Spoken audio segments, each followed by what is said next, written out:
From Hollywood, it's time now for... Johnny Dollar. This is Barry Winters at Masters Insurance and Trust. Oh, hi, Barry. It's been years. Sure, Johnny, because we don't usually have trouble with our accounts. You mean you didn't? Huh? Until now. Well, yeah, I'm afraid that's about the size of it. And this time it's bad trouble. Tell me all. Simplex Tackle Company, Johnny, over in Danbury. Fishing tackle? That's right. Well, how come I never heard of them? Well, they're a small outfit, a kind of glorified partnership. What's that mean? Well, it's owned by 9 men. One of them, Hanley Thomas, is president. The others are secretary, treasurer, and a flock of vice presidents. So what's happened? Well, the 9 of them, plus the 20 or 30 workers at the plant, are all covered by a group life insurance deal. And listen. Yeah? We've just had to pay off on 3 policies in a row. Well, that's too bad, but why call on me? Because, Johnny. Why? Those 3 deaths were all murders.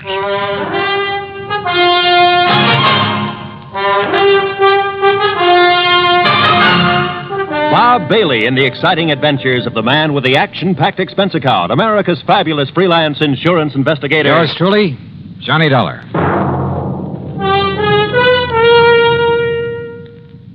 And now, Act One of yours truly, Johnny Dollar.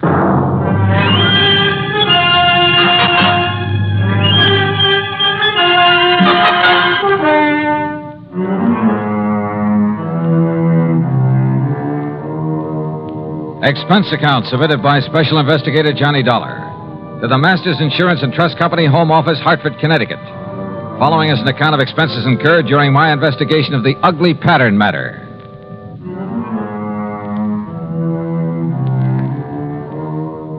Expense account item 1, $1 even taxi to Barry Winters' office at Masters, where I hoped he could give me something more to work on than he had over the phone. And you know something? As it turned out, he gave me a lot more than he thought he did. The police? Sure, they've been working on these murders, Johnny, but they haven't come up with anything, except a theory that one man is behind them all. Why, Barry? Because the victims have all been members of the Simplex Tackle Company. Well, but I don't... Because they've all occurred within a month. Because each of them occurred on a Wednesday. Pattern, huh? That's right. And also, Johnny, because there's been no apparent reason for any of them. Uh-huh. Have the police found anything? Nothing. Same kind of weapon used in each case? No. The first was a VP named Adams, run over by a car. Sure it wasn't accidental? The police say no.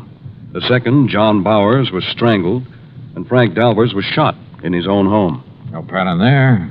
I mean, in the way they occurred. Apparently not. But Hanley Thomas and the police don't agree. Thomas is president of Simplex, you said. And a real financial wizard. Used to be a promoter. Not much ethics, but a sharp businessman. As a friend or partner, I imagine he's a fine man. Here. I'll give you a complete list of the officers of the company, their rank and their salary. Well, I don't know exactly what good that'll do. Here you are. And this is a list of the employees. Have those employees all been checked out? Sergeant Dennis over there at Homicide made quite a point of it. So did Mr. Thomas. Well, look, why don't I run over there and talk with him? And to the Danbury police. Yeah, I think you'd better. And, Johnny, the sooner the better. Why do you say that? The pattern. There are still 6 officers left in that company. That is, 6 who are still alive.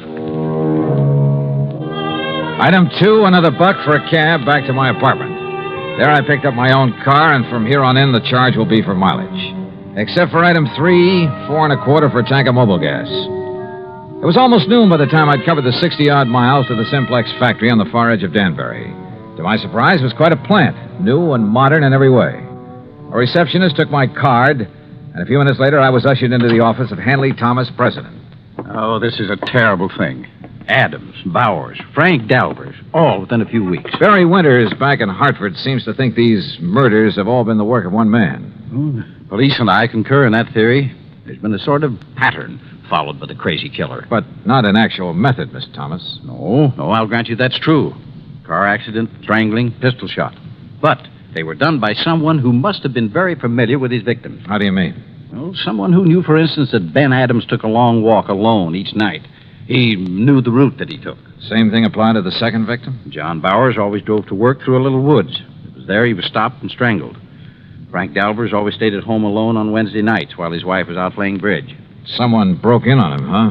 Have the police checked that? Well, it was someone he must have let in. In other words, someone he knew. That's a possibility, I suppose. I understand you've checked on all your employees. Yes, right off the bat, as much as the police could. Any particular reason to suspect one of them? Well, only because they were all in position to know these men pretty well, know their habits. We're a small company, Mr. Dollar. Our employees, including the girls in the office, only number 21. That was your only reason to think one of them may have done it? Oh, of course, we've had our share of labor troubles, a few dissidents in the ranks, so to speak. I suppose some of them resent the rather top-heavy management here. You mean the fact there are 9 executives to only 21 employees, huh? Yes, and I must confess the profits have been pretty good lately. Barry Winters gave me a list of, here it is. Now, according to this, all of these... What is it, Mr. Dollar? Well, I got thinking on the way over here. Yes? Part of the pattern you mentioned, the 3 men were killed in alphabetical order. What? Well, yes. Adams, Bowers, Dalvers. But now that I look at this list again... Of course. The pattern again. No, I think that was just coincidence. The pattern, if there is one, is based on their order of rank. That is, if these salary figures mean anything. I'm not sure I understand. Well, look, first was Adams at the lowest salary among you officers. Well, yes, Adams received $12,000 a year. Yeah, look. Bowers came in next at $13,500. You're right. And Frank Dalvers earned $15,000. So, if this pattern should continue... You mean to say you think there might be more of these murders? If this pattern continues, the next to go would be... Good heavens. Would be James Williams or Charles Hart, both earning $16,500. Then a couple of more. Then you, Mr. Thomas. Mr. Dolly. Where'll I find James Williams? Why, Williams is on vacation, a little place not far from here, Parvin's Pond. When did he leave? Last week, on Monday. Have you heard from him? No, I haven't, but... Of course, if the alphabetical pattern is the right theory. Oh, excuse me. Yes? Sergeant Dennis, Mr. Thomas. Oh, it's the sergeant at homicide, Mr. Dollar. So I hear. I'll hold the phone so you can Mr. hear what he's Thomas. saying. Yes, Sergeant. I'm afraid I have some bad news for you. Oh? Another one of your partners, Williams. Mr. John Williams. Yes? Discovered his body over at Parvin's Pond this morning. He's been murdered. Good Lord.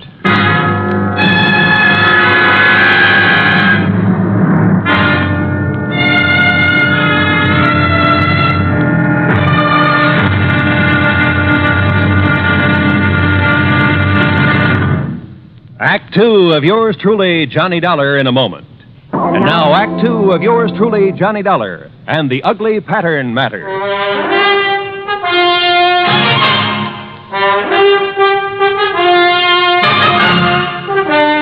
Another of the executives of the Simplex Tackle Company murdered, bludgeoned to death in his little vacation cabin on Parvin's Pond, some 40 miles north of Danbury. And again, it was according to pattern. How those carefree kids can fish and water ski out there when there's been a murder right under their noses. Yeah, Sergeant, I know what you mean. This the cabin Mr. Williams was using? Yes, sir. He came up here on his vacation Monday morning last week alone. There we are. Who knew he was coming to this particular spot, Sergeant? Why, everybody down at the plant, I guess. Now, the way the doc and I figured it out, Mr. Williams had just come in from fishing. Now, you see there, he just tossed his rod and stringer on the bed. Everything's just the way it was, huh? Yeah, except for his body. That's in Danbury at the coroner's.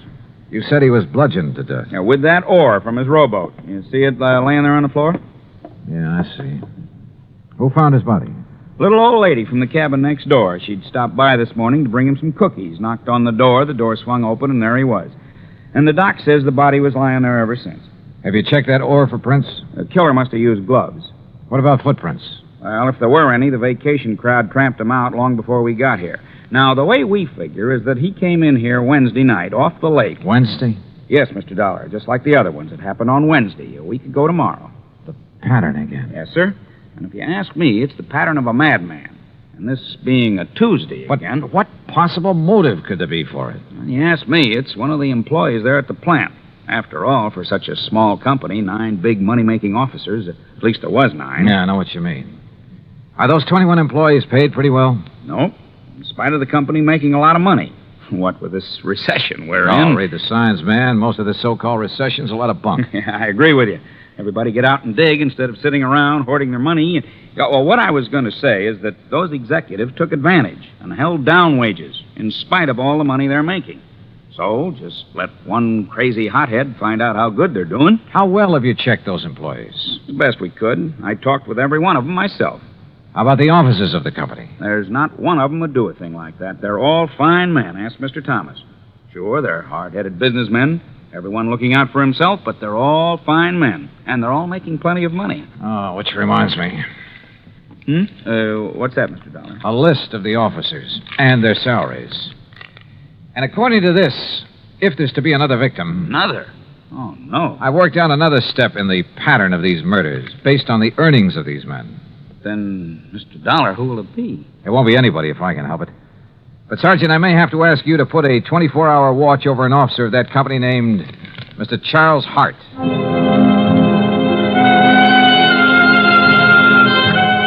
I didn't bother explaining my own idea of the pattern to Sergeant Dennis. After all, my theory could be wrong. But I drove back to the Simplex factory, to the office of Charles Hart. I found only a secretary there. No, he isn't here, Mr. Dollar. Well, where is he? To be perfectly honest about it, I don't know. Hasn't he been in at all today? No, sir. Hasn't been in since about last Wednesday. Look, Miss, whatever your name is, have you called his home, his wife? He's a bachelor, Mr. Dollar, and lives in a little apartment in Danbury. Have you tried to call him? Well, no, sir. You see, there was Does Mr. Thomas know about his not being here? There's nothing unusual about Charlie's leaving without telling us, Mr. Dollar. Oh, Mr. Thomas. He often goes off on sales trips like this. He was last seen the day Mr. Williams was killed. Well, surely you don't think Charlie Hart had anything to do with Jim Williams being... Oh, no. Did you find out anything over at Parvin's Pond? No, not much, I'm afraid. Could this Charlie Hart have had any reason for wanting Williams out of the organization, and Adams and Bowers and Dalvers? Of course not. Yes. Yes, he could. What? Miss Gregg. What do you mean by that? Mr. Hart was the one who built up this company, the one who developed the products, put all his money in it. Now, just a minute. He's the one who sold all the product that made all the money. He and Mr. Adams were the ones who started the business. Is that true, Mr. Thomas? Yes, of course. And when Mr. Thomas and his relatives came along... Miss Gregg. What she says is true, Mr. Dollar. Charlie Hart and Ben Adams did start this business. They took on a couple of partners, Al Bowers and Frank Dalvers. They were the ones who decided on the expansion program, who came to us for the financing. With the others gone, it should have been Mr. Hart's company. Oh, wait, Miss Gregg. Our financing made this present operation possible. But to imply that Charlie could have been driven by jealousy or any other motive to commit these crimes, that's absurd. How could you suggest such a thing, Miss Gregg? I didn't say he did it. I only tried We know to... what you said, and you've said enough. Tell me one thing, Mr. Thomas. Yes? What happens to his share of the business when one of the partners dies? Or in this case, when he's murdered? Well, the other partners absorb his share. Then, if Charlie Hart eliminated one of you, it would add to his holdings. That's true. Okay, I'll see you later. But, Mr. Dollar, if you believe for one moment that Charlie Hart... Why, I've known him for years. Yeah? Well, I think I want to know him a little better.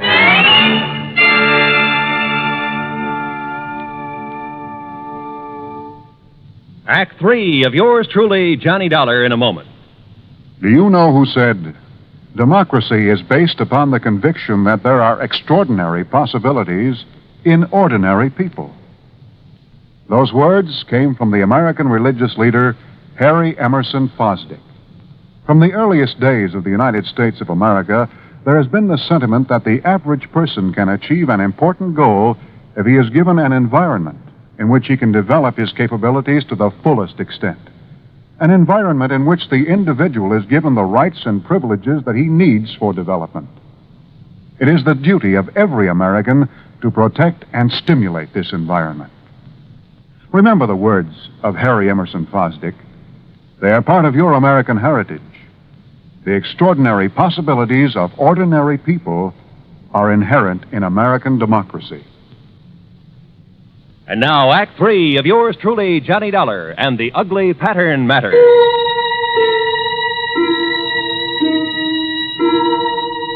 It was pretty plain that Charlie Hart, supposedly next on the list of victims, had plenty of motive for eliminating some of his partners in the Simplex Tackle Company. I guess the same applied to any other member of the company. But he, having started the business, knew all about the others, their plans, their habits. And he'd been last seen just prior to the murder of James Williams. I got his address, hopped into my car, and drove back to Danbury. But ringing his bell and pounding on his door got me nothing. Here, young man. You want Mr. Hart. You'll probably find him at the factory. Are you the building superintendent? That's right. Then I want you to let me into Mr. Hart's apartment. Well, now. All right, just a here minute. are my credentials. I'm an insurance investigator. Investigate. Yeah, here, see? Johnny Dollar special. And if that isn't enough, here's a 5 spot for your trouble. 10. Well. But now don't you let on that Okay, Dad, thanks.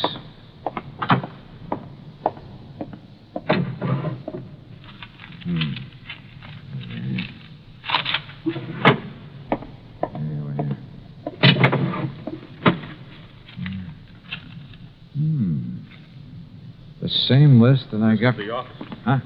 The offices of our company. Mr. Hart. That's right, Charlie Hart. Should have looked behind the door when you barged in here. Yeah, well, look, would you like to point that thing the other way, please?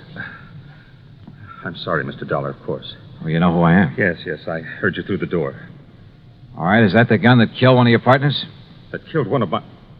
No. But listen. Tomorrow's another Wednesday. Wednesday, Mr. Dollar. I know. And look at that list you're holding. I finally realized the progression in which these murders are happening. Oh? On the basis of our salaries at the company. Adams, Bowers, Dolvers, and Williams or me. Yes, you've circled Williams' name. Yes, because he got it last week. That's why I'm staying in here, locked in. Because tomorrow, if the killer strikes again, that crazy maniac killer... Maybe. Or maybe that's what he'd like everyone to think. Charlie, a couple of questions. Anything if I can help you stop this. That company was once yours. Yes, that's right. You were the boss, the head man, until Hanley Thomas came along. Yes, Hanley and his brothers and his brother-in-law. And they took over as first in rank. Well, they were entitled to, Dollar. What? It was their money made the company what it is. I'm not an administrator, a man who knows and plays all the angles. I'm just a worker and a salesman. Now, wait a minute. You mean you're content with the present setup? Yes, of course. In spite of the prodding of a sweet old secretary who thinks that Wait a minute. But these murders, Mr. Dollar. You stay put. Keep that gun and don't move out of this apartment until I tell you to, no matter who comes to the door, to save your life. You think you know... Charlie, it's been right under my nose. The obvious. Almost too obvious. But I had no proof of anything. Only a hunch, but a potent one. So how to prove it out? Bluff? It might work, if I was right. I drove into police headquarters and picked up Sergeant Dennis, then out to the Simplex Tackle Company. But when I walked in, it was after hours, no secretaries about. When I walked into the office, I borrowed the sergeant's handcuffs and made him wait outside, his ear glued to the door. Well, Mr. Dollar, I didn't expect you back. What do the handcuffs mean? They mean arrest for the murder of your partners. That's a very bad joke. You and your brothers and brother-in-law, the whole company yours, once you got rid of the men who started it, who made it possible for your capital to make it pay off. But tell me, were you going to kill off your relatives, too, one by one? This is the most absurd thing. You covered your tracks pretty well. Perfect crimes. Except for that ore you used to kill Williams. Fingerprints as big as life all over it. Impossible. I figured the gloves you wore must have had holes in them, or have been worn very thin. What? That you just didn't notice in the excitement of the moment. And when I finally found those gloves... You've been out to my home, ransacking and when my your home... wife confessed that you weren't at home at the time of any of the murders... That's a lie. She helped me plan the whole thing. Oh. Then you admit the murders. After my bluff about the fingerprints. I see. But now that you know, you haven't had time to tell anyone. There's no one around to hear the shot, Mr. Dollar. No, but I heard a real clean confession, Mr. Thomas. Sergeant, no, that was just to protect myself from this... I'm afraid that kind of talk's a little late. No, it is. Look out!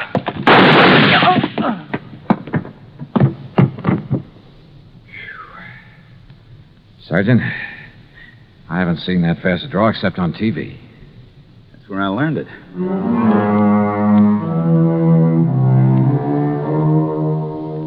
There'll be a lot for the courts to work on about who else was involved with Thomas. The sergeant's bullet killed him, by the way, and I'd call it good riddance. Or at least quick justice. So, expense account total, including a lot of mileage on my car, $101 even. Remarks? Why bother? Yours truly, Johnny Dollar.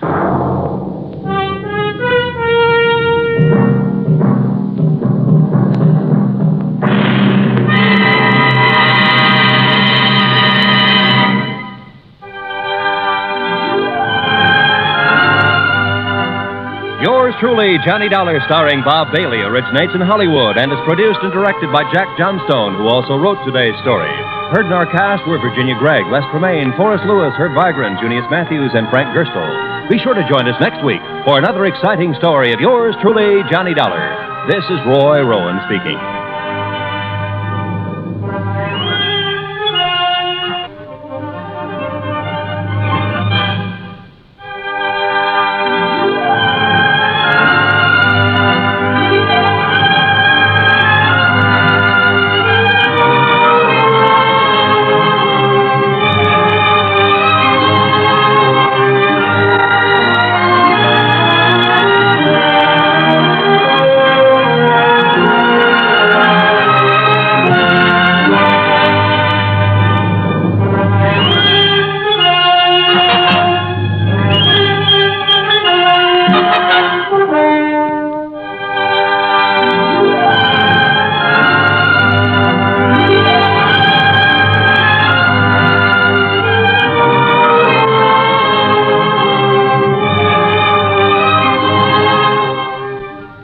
Johnny Dollar has come to you through the worldwide facilities of the United States Armed Forces Radio and Television Service.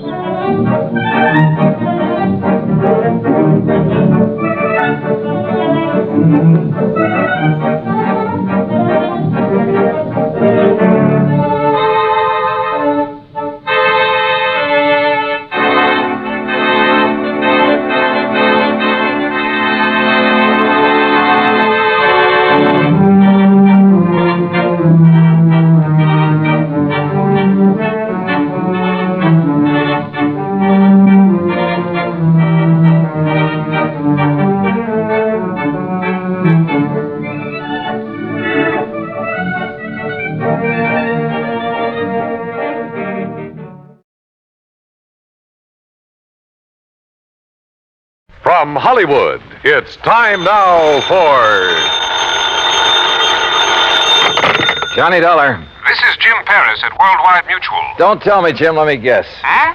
What are you talking about? The reason you call me, I can smell the smoke all the way over here at my apartment. Oh, Also, I heard something about the fire on a news broadcast a few minutes ago. Yes. Somewhere out on Albany Avenue, he said. Yes, it's the cash and save market over the other side of town. And since your company insured it, you want me to go over and take a look? A good look, Johnny.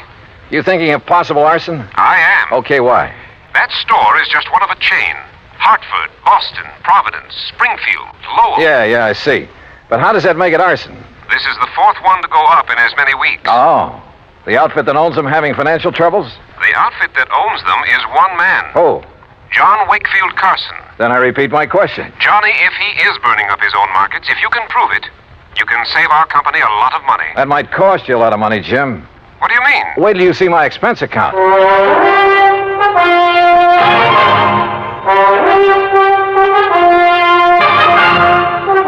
Bob Bailey in the exciting adventures of the man with the action-packed expense account, America's fabulous freelance insurance investigator. Yours truly, Johnny Dollar.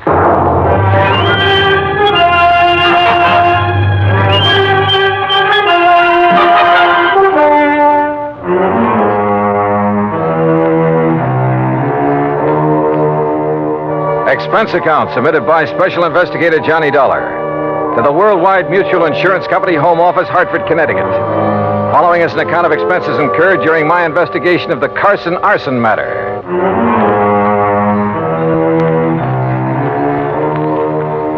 Expense account item 1, $1.25 for a taxi from my apartment to the offices of Worldwide, where I hoped Jim Paris could give me a little more to go on. He did. Very little. First loss 4.5 weeks ago was the market up in Thompsonville. How much? Loss in Thompsonville, $41,204. That was the smallest one in the chain. Uh-huh. The following week, the one over in Fall River burned to the ground. And the claim on that? Some $58,000 odd. Nothing odd about that much dough. And the loss in Lowell was a bit over $64,000. How much the claim will be on this one here in Hartford remains to be seen. How much coverage does he have on it? Around $100,000, I believe. Yes, $106,000. Well, then that's probably what he's going to claim. Look, you can still see the smoke out there. Yes, and the telephone report I just got says it looks like a total loss. Will you go over and take a look at it? John Wakefield Carson. That's right. His office is up in Boston. That's where his newest, biggest market is. Oh, how much insurance on that one? Nearly $500,000. It's one of the largest, most modern Then supermarkets. I'd better get over and see him in a hurry. Hmm? You want me to get there before that one goes up, don't you?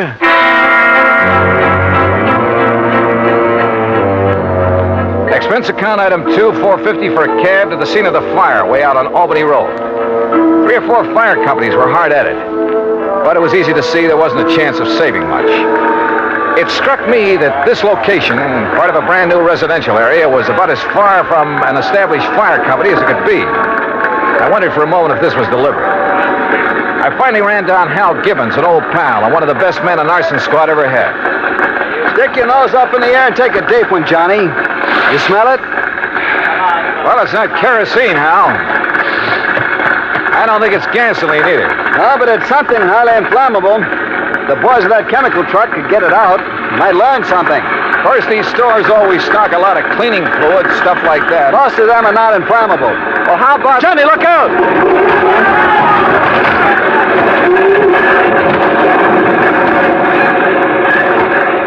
Golly.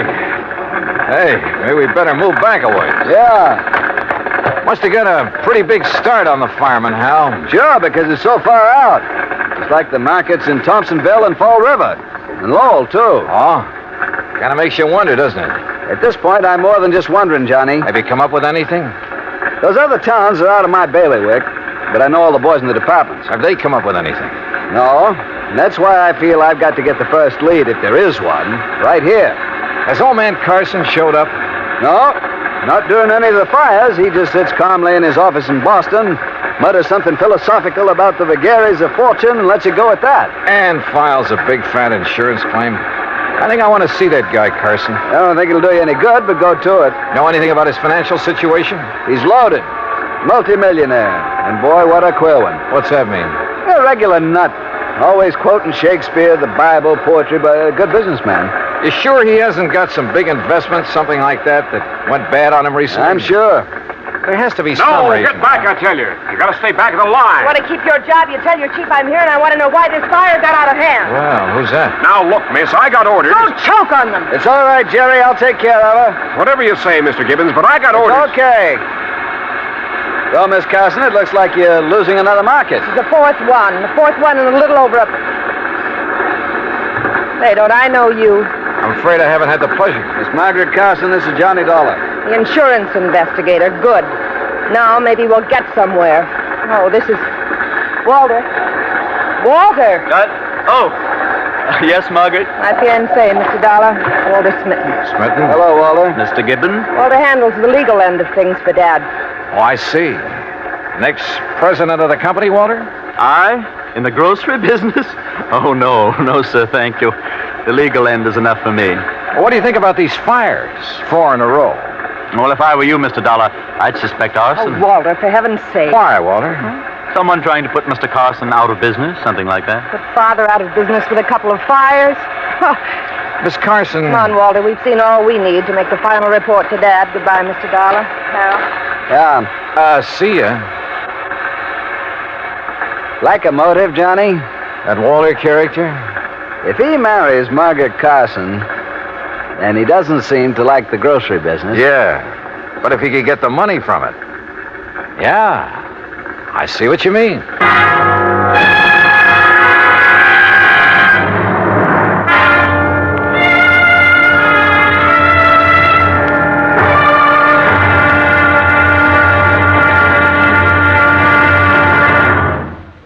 Act 2 of yours truly, Johnny Dollar, in a moment. Our flag now numbers 50 stars, and behind each star there stands yet another flag representing one of the 50 states.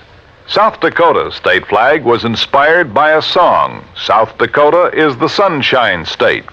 A stenographer named Ida Anding designed the flag with a sky blue background and a blazing sun in the center, and the words, South Dakota, the Sunshine State, in gold around the sun.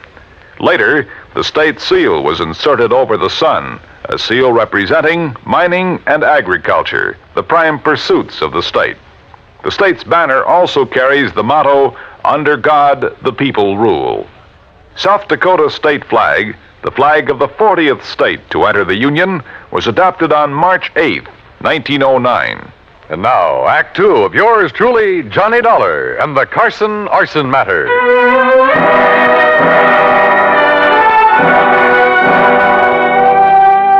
Expense account item 320 cents phone call from a booth near the scene of the fire. I wanted more information from Jim Paris at Worldwide Mutual. Information about the policies covering the 13 cash and save markets, 4 of which had recently gone up in flames. I waited in the phone booth until Jim called me back. Johnny Dollar. Jim here. Oh, good. All right, here's the list of markets, Johnny, and the order of insurance coverage, starting with the smallest amount. Go ahead. Thompsonville, Fall River, Lowell, Hartford. That's the same order in which they burned. Exactly. Okay. Which remaining store has the next biggest coverage? Salem. Okay, I'll start with Salem. What are you thinking of, Johnny? It's just a hunch, Jim, but... Well, I'll call you later.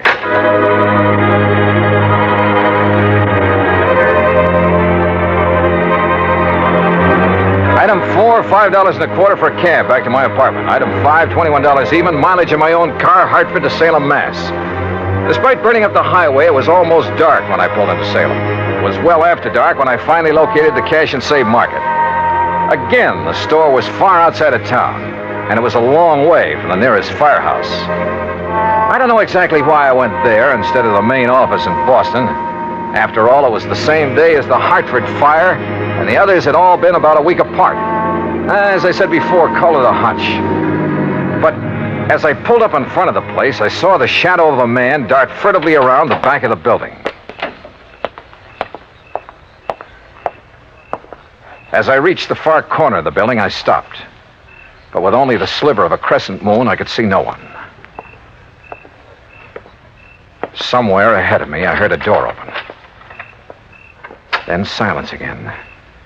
But somebody had entered that building. Slowly, cautiously, I felt my way along the wall. And then I came to it. An open door. Storeroom. But inside it was pitch black.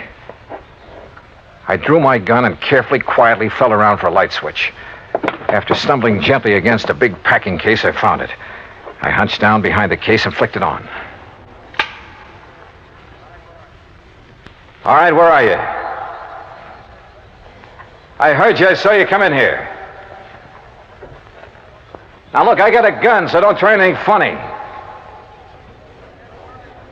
You hear me? Where are you? Right over your head! Oh! I must have been out a long time. I came to lying on a cot in the back room of Salem Police Headquarters. A couple of gallon jars. And you hear me? Yeah, I can hear you. Yeah.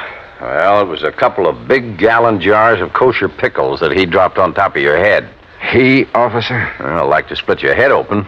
So he brought you in here to headquarters and had the doc look you over. Up. Easy now. Oh, yes. Doc says no permanent harm done. He gave you a shot to make you sleep and rest. Now, how about this cup of hot coffee? Yeah, sure. And about a dozen aspirins. My head feels like... There you are. Thanks. But you said he. Well, according to him, you left yourself wide open when you sneaked in there after him. And then to turn on the lights. Son, you got a lot to learn. Okay, so I pulled a boo-boo. But do you know who it was that slugged me? Of course, son. He brought you here. Who? Owner of the market. What? Mr. John Wakefield Carson. Item 6, $2 more mileage on my car. This time down to Boston and the main office of Cash and Save Markets. To the private office of John Wakefield Carson. Please be calm of mind. All passion spent, Mr. Dollar. What? That's from Milton. Please sit down. Now look, Mr. Carson, about last night. Baydock plays tricks upon us all. It did so in bringing us together last night. How did you know I was going to investigate that market of yours up in Salem? Well, I didn't know. But look, you young man. Yeah? The fires which destroyed those 4 markets did so in order their value to me. So I found out. And possibly then the next to go would be the store in Salem. For that indeed is next in order of value. It figures. Or perhaps 'twas mere coincidence those accidents occurred in that order. Accidents? Remember, coincidence breeds further coincidence. That's a quotation from Brescoff. Now listen to me, Mr. Carson. For that reason, I decided to inspect the Salem store myself. Inspect it, huh? To make sure there'd be no possibility of spontaneous combustion there. Let's get one thing straight right now, Mr. Carson. Yes? I think those fires were set. And if you'll come down to earth... Possible, I suppose. It was Shakespeare who said, fire answers fire. Through their paly flames, each sees the other's umbered face. Listen to me, will you? Of course. I think you set those fires, or had them set. By Mr. I think you were going to burn down the store in Salem until I came along. When I saw you there, I thought that was your intent. Oh, sure. All right, tell me this. What do you plan to do with the insurance money, if you get it? Rebuild? Bigger and better stores where the old ones stood? Oh, no. Or did you find out you hadn't made them big and modern enough for those real estate developments where they were located, and decided the cheapest way for you to do... No. To build again where tragic dealt the fate. Forget the fancy quotes and answer my question. Shakespeare said, you tread upon my patience, sir. Look. It's most enough to make a deacon swear. That's by James Russell. Mr. Carson. What disposition of the funds I choose to make is mine alone to settle. And from my heart. Carson? Enough. I've had enough of this. Now be on your way. No, wait a minute. Be gone, Dollar. And irk me now no more. No, you wait. From your heart, you said. Now I have said enough. Henceforth, my lips are sealed. Okay. But you know something? I think you've told me who might have set those fires. And if you'll answer me just one more question. No? Okay, we'll see.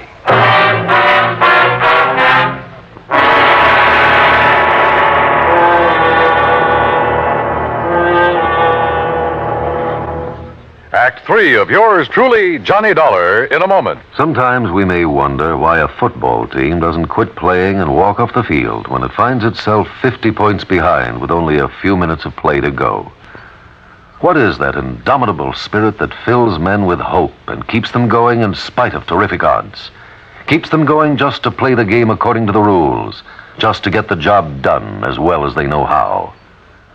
This kind of spirit pervaded the feelings of heavy bomber crews of the 9th Air Force on that day of glory, August 1st, 1943, the day of one of the most secretly planned surprise bombing missions of World War II, the day of the low-level attack on the Romanian oil refineries at Ploiești. More than 170 B-24 heavily loaded bombers took off in a swirl of red dust from Benghazi, Libya, to bomb a highly defended priority target. The element of surprise in the low-level attack was to be one of their greatest weapons. But things went wrong from the start. 3 planes exploded during takeoff operations. 11 more aborted due to engine trouble. Of those that reached the target area, less than 1/3 returned to home base. The leaders of the mission encountered navigation difficulties and difficulty in identifying the specific targets. And due to the loss of that elemental hope, surprise, they also encountered devastating enemy firepower from flak and fighters. The mission was partially successful, but a horrifying experience. 5 medals of honor were awarded to the heroes of the Ploiești raid for valorous action above and beyond the call of duty. At any time, the men would have been justified in turning back. But they had a code of conduct that made them want to see the unequal game through to the end.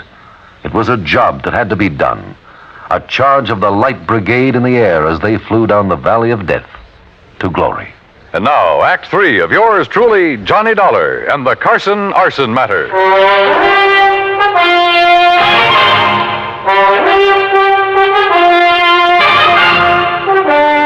Expense account item 780 cents, phone call to Hal Gibbons and the arson squad back in Hartford. Yeah, Johnny, I finally found plenty in the remains of that fire. Then it was arson.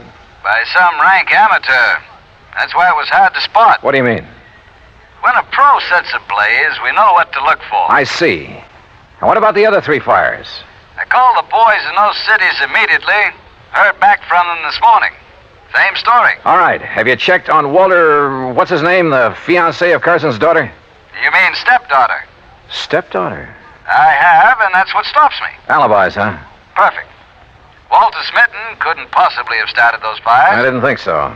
Huh? Now, that boy may call himself a lawyer, Hal, but he just hasn't the nerve, the gumption. But who who else? He stands to benefit if he marries Margaret Carson. And surely you don't think Carson himself... Johnny? Call the Boston police, will you? Have them meet me at Carson's office. What for? Maybe to make an arrest. Do that for me, will you?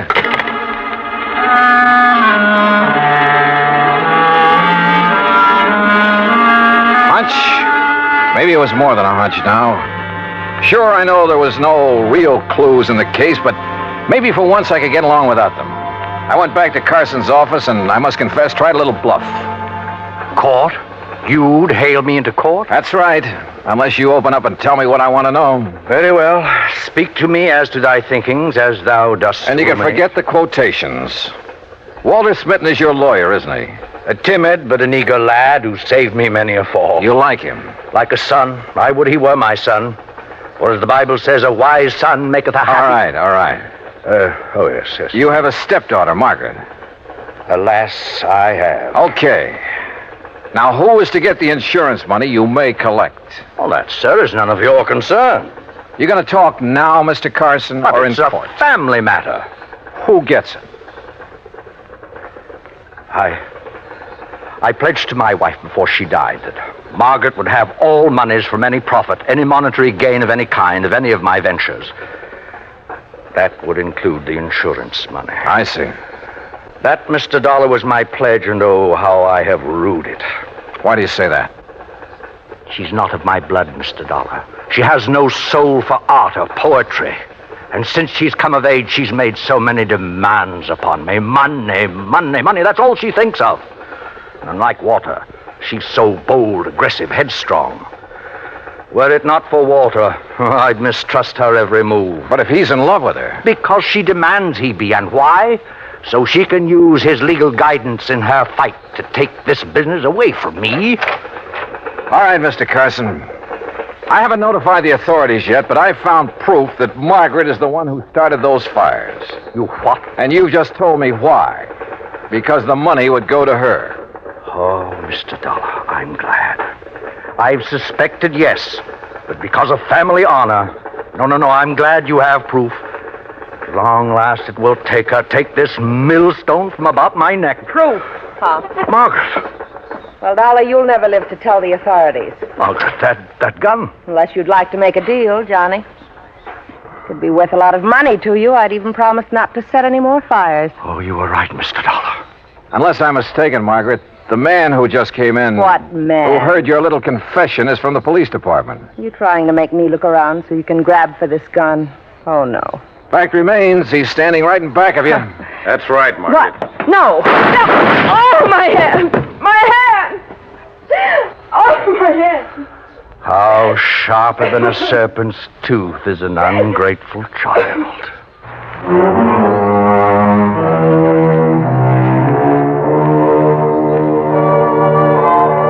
Yeah, the company will have to pay on those 4 markets. And the courts will have to take care of Margaret. I'm sure they will. And next time, well, give me something clean to work on, will you? I hate this kind of stuff. Expense account total, including the trip home, $56.90. Yours truly, Johnny Dollar.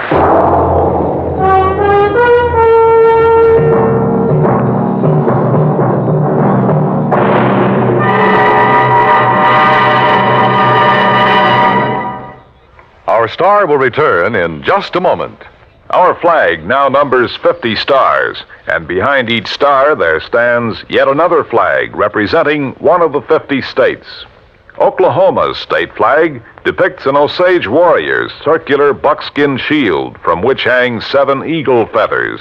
Across the shield is the Indian's calumet, or pipe of peace, crossed with the white man's peace symbol, the olive branch. On the shield are small crosses, the Indian's graphic sign for stars, indicating lofty ideals or a purpose for high endeavor. The background of the flag is a field of blue, the blue of the Oklahoma sky, signifying loyalty and devotion. The important symbols, however, are the calumet and the olive branch. These override the shield, the symbol of war, and bespeak a predominant love of peace by a united people. Oklahoma's state flag, the flag of the 46th state to enter the Union, was adopted on April 2nd, 1925. Now, here's our star to tell you about next week's story. Next week, the Rolling Stone matter. Remember that old saying about a Rolling Stone? Well, it applies here, with a vengeance. Join us, won't you? Yours truly, Johnny Dollar.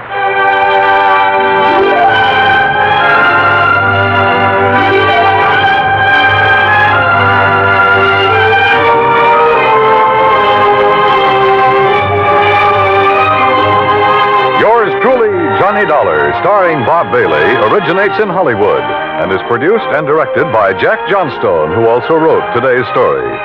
Heard in our cast were Virginia Gregg, Byron Kane, Harry Bartell, Jack Edwards, Joe Kearns, and Forrest Lewis. Be sure to join us next week, same time and station, for another exciting story of yours truly, Johnny Dollar.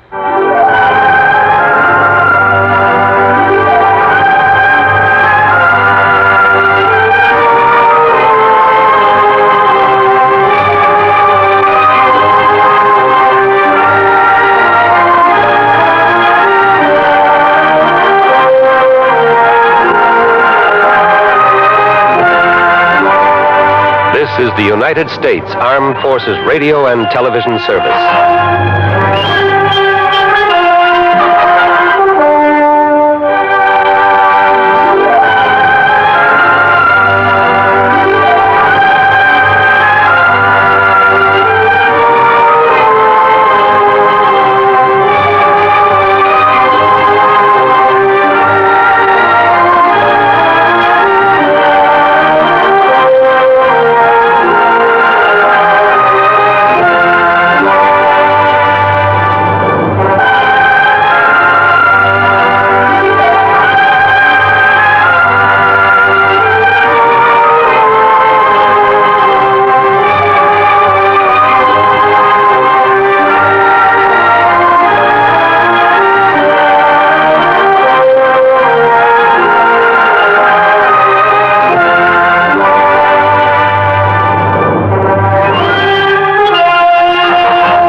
For your listening enjoyment, John Lund as Johnny Dollar. This is Mitchell Dollar. Oh, how are you, Mr. Mitchell? Fine. Are you available? Oh, completely. The company insures a Mr. Nathan Swing, former resident of Los Angeles. Where's he living now? He isn't. His body was found floating in the Los Angeles harbor. How did he get there? Somebody shot him first. Check with Sergeant Matthews, Central Division Homicide. He'll give you all the details. I'll get on it right away.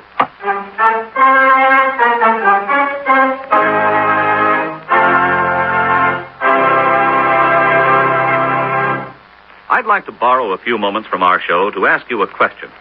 Suppose a little man with 3 arms and 5 eyes should skim past your ear in a flying saucer and ask you, what is the biggest business on earth? To be truthful, you would have to tell him that the biggest business in our world employs about 350,000 people, handles 25 billion items every year, transacts $14 billion worth of business in all of its 43,000 branch offices each year, but never clears a profit. Well, maybe such a business sounds out of this world to you, but it actually exists and functions.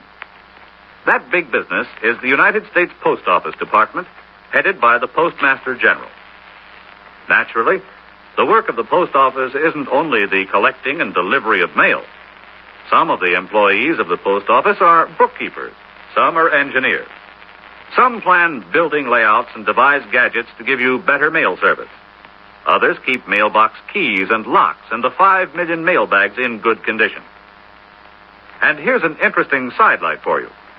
Did you know that mail bags have 13 stripes on them to represent the 13 original states?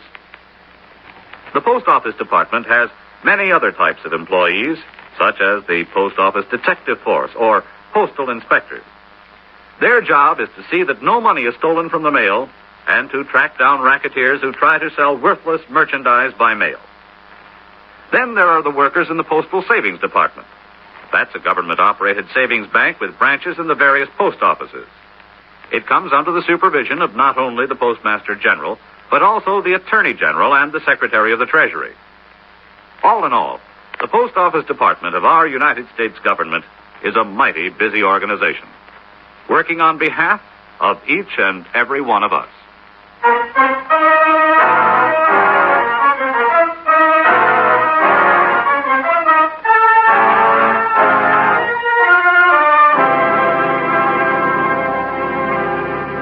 Expense account submitted by Special Investigator Johnny Dollar to Home Office, Great Eastern Life Insurance Company, Hartford, Connecticut.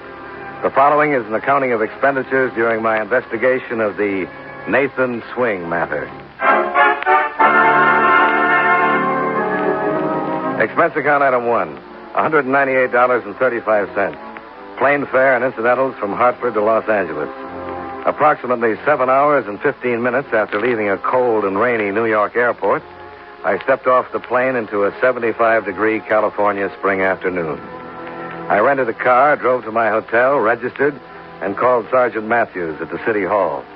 At 2 o'clock, I was sitting in the squad room of Central Division Homicide. Well, there's all we got on Swing. We knew him pretty well. Been picked up 4 or 5 times on minor charges. One conviction, bookmaking, June of 48. Mm-hmm. Shot once in the chest, once in the right shoulder. You got any leads? Well, nothing definite. Ever heard of Jimmy Durando? Yeah, big operator out here, isn't he? About the biggest. Stooley claims a couple of Durando's boys made contact with Swing. Of course, we can't prove it. As far as we know, Durando hasn't ever had too much to do with Swing. Swing used to book his bets, but they're never very friendly. Swing's small time, not the type that would particularly appeal to Durando. Then why have him killed? I don't know. But something's happened that involves Durando. It happened right after this killing. Daniel Fletcher, special investigator on a vice crusade, has been after Durando for a long time. And Durando is due to appear before the committee tomorrow. You seen the morning paper? Fletcher calls off Durando investigation. Huh. In his statement to the press, Fletcher said he felt there just wasn't enough evidence to warrant investigation. Well, what did he call the investigation for in the first place? Yeah. I know Fletcher pretty well. He'd never have gotten a subpoena for Durando unless he figured he had enough to convict him. Now he calls it off. The morning after, a small-time hood named Swing is pulled out of the bay. Well, there may not be any connection. May not. So far, that's all I've got. And I have to solve a killing. Fletcher is an honest man? I've always thought so. Done a fine job so far. Well, I got a job, too. Going to see Fletcher? I thought I might. Any objections? Not to seeing Fletcher. But if you decide to pay Jimmy Durando a visit, tell me about it first, huh? That harbor at San Pedro is awful cold in the morning.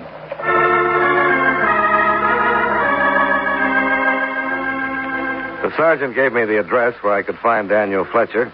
I walked over to the Equitable Building on Spring Street. Fletcher's secretary informed me her boss wasn't coming into the office that day, so I checked back with the sergeant, and he gave me Fletcher's home address. I drove out to Beverly Hills and turned north off Sunset on a beautiful winding street fronted on both sides by big, expensive homes. The Fletcher house was the last one on the block, a white colonial set back a few hundred feet from the street. Yes? Is Mr. Fletcher in? Who may I say is calling, sir? Johnny Dollar. Tell him it's about... Mr. Dollar, sir. Yes? What can I do for you? Well, I'd like to talk to you, Mr. Fletcher.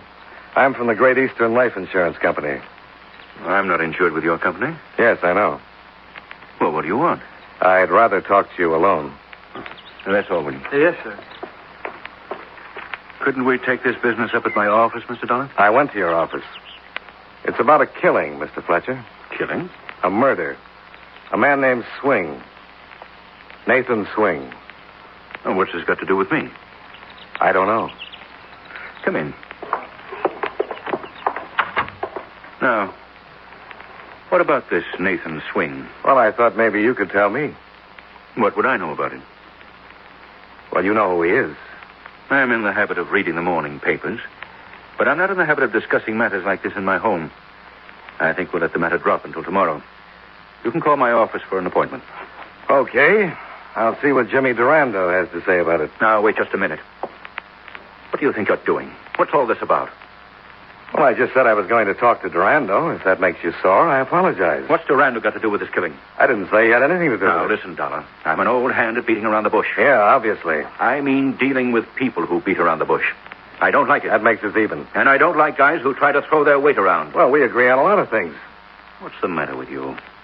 Don't you like your job? Oh, it's a living. Well, I suggest if you want to keep it, you'd better start doing things a little differently. I suggest you tell that to the people who pay me. I had that in mind. Well, suit yourself. I have to solve a killing. And until my company says lay off, I'm going right ahead. I told you, Dollar, I don't like people pushing their way into my home. Who pushed?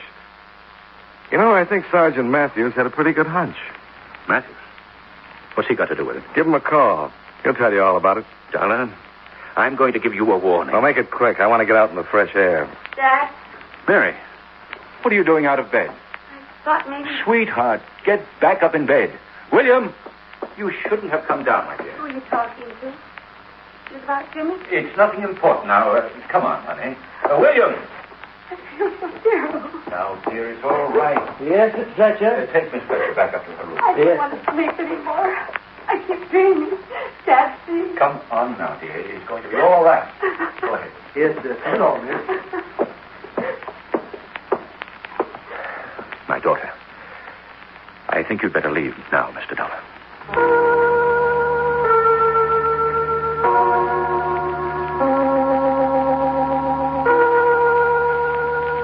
I drove back to my hotel and put in a call to Sergeant Matthews. I told him about my interview with Fletcher and asked where I could find Jimmy Durando.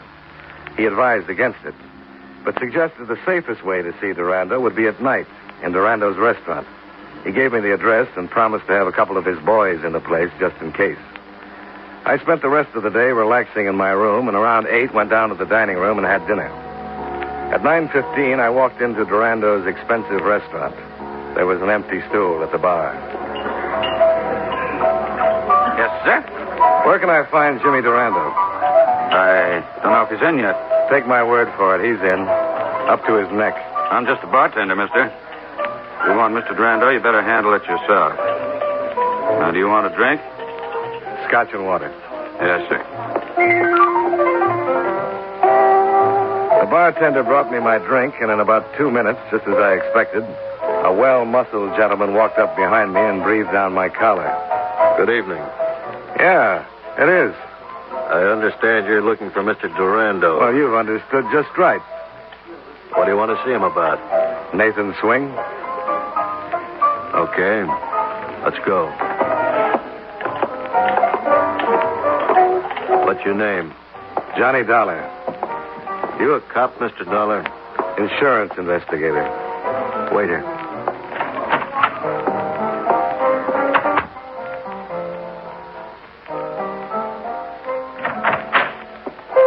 Okay.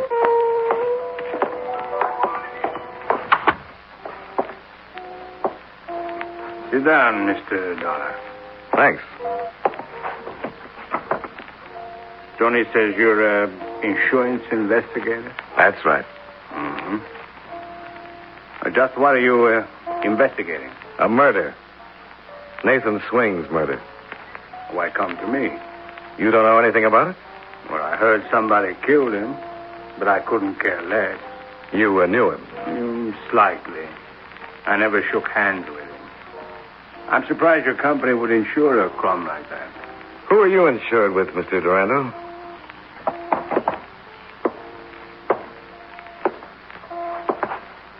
I carry my own insurance. You must pay pretty high rates. What do you mean? Well, one day it looks like you're going to be locked up for keeps. The next day, the whole thing's called off. You got a pretty good policy. I thought you came here to talk about Nathan Swing. I thought I was. I don't know what all this is about, Dollar, but I don't like you. You want some advice? Oh, by all means. Don't bother me anymore. That sounds a little bit like a threat, Mr. Durando. I'm glad you noticed. So am I. Well, see you around. Oh, now, Tony, you're not being very nice. How am I going to open the door with your big stomach in the way? You want him to open the door, Mr. Durando? You can open it for him. Thanks, Tony. My pleasure.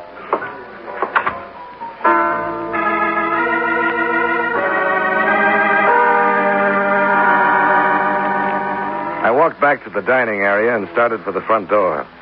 Then I saw her, crossing the room in my direction. The same girl I'd seen that afternoon standing on a staircase and looking very sick. Mary Fletcher, Daniel Fletcher's daughter. I watched her walk back to the hallway that led to Durando's office.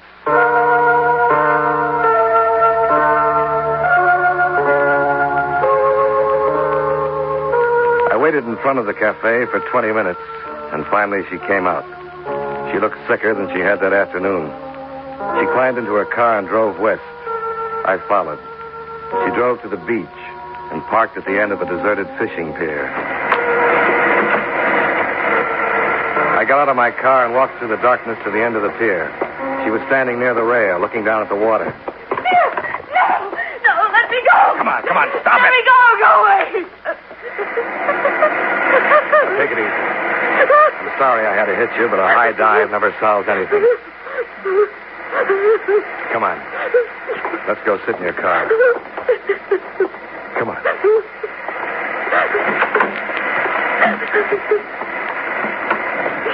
Go on, move over. Why did you stop me? Why did you let me jump? Now, just try and relax. Here. Have a cigarette. No.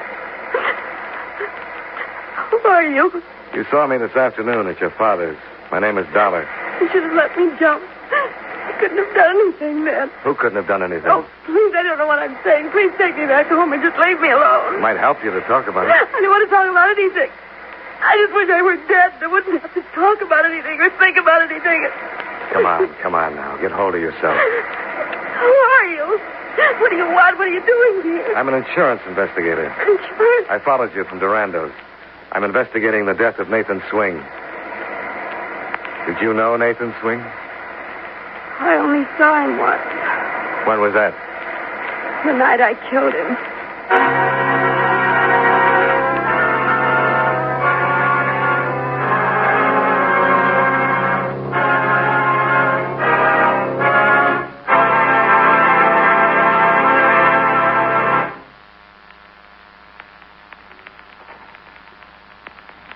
You know, many great men have attained the highest office in our land, the presidency of the United States. Can you guess the name of this man? On August 2nd, 1923, his oath of office was administered by his father, a justice of the peace. Within 3 years after he became president, the national debt was reduced by $2 billion. His presidency was marked by continued national prosperity. The country's income increased, and the people's wages were high. He improved relations between the United States and Mexico with the help of his goodwill ambassador, Dwight Morrow. He was known for his dry humor, common sense, and the faculty for measuring his words before he spoke. If you don't have his name by now, here's one more clue. During his administration, the Soldiers' Bonus Bill was passed. Who was he? Calvin Coolidge, 30th President of the United States. His life is part of your American heritage.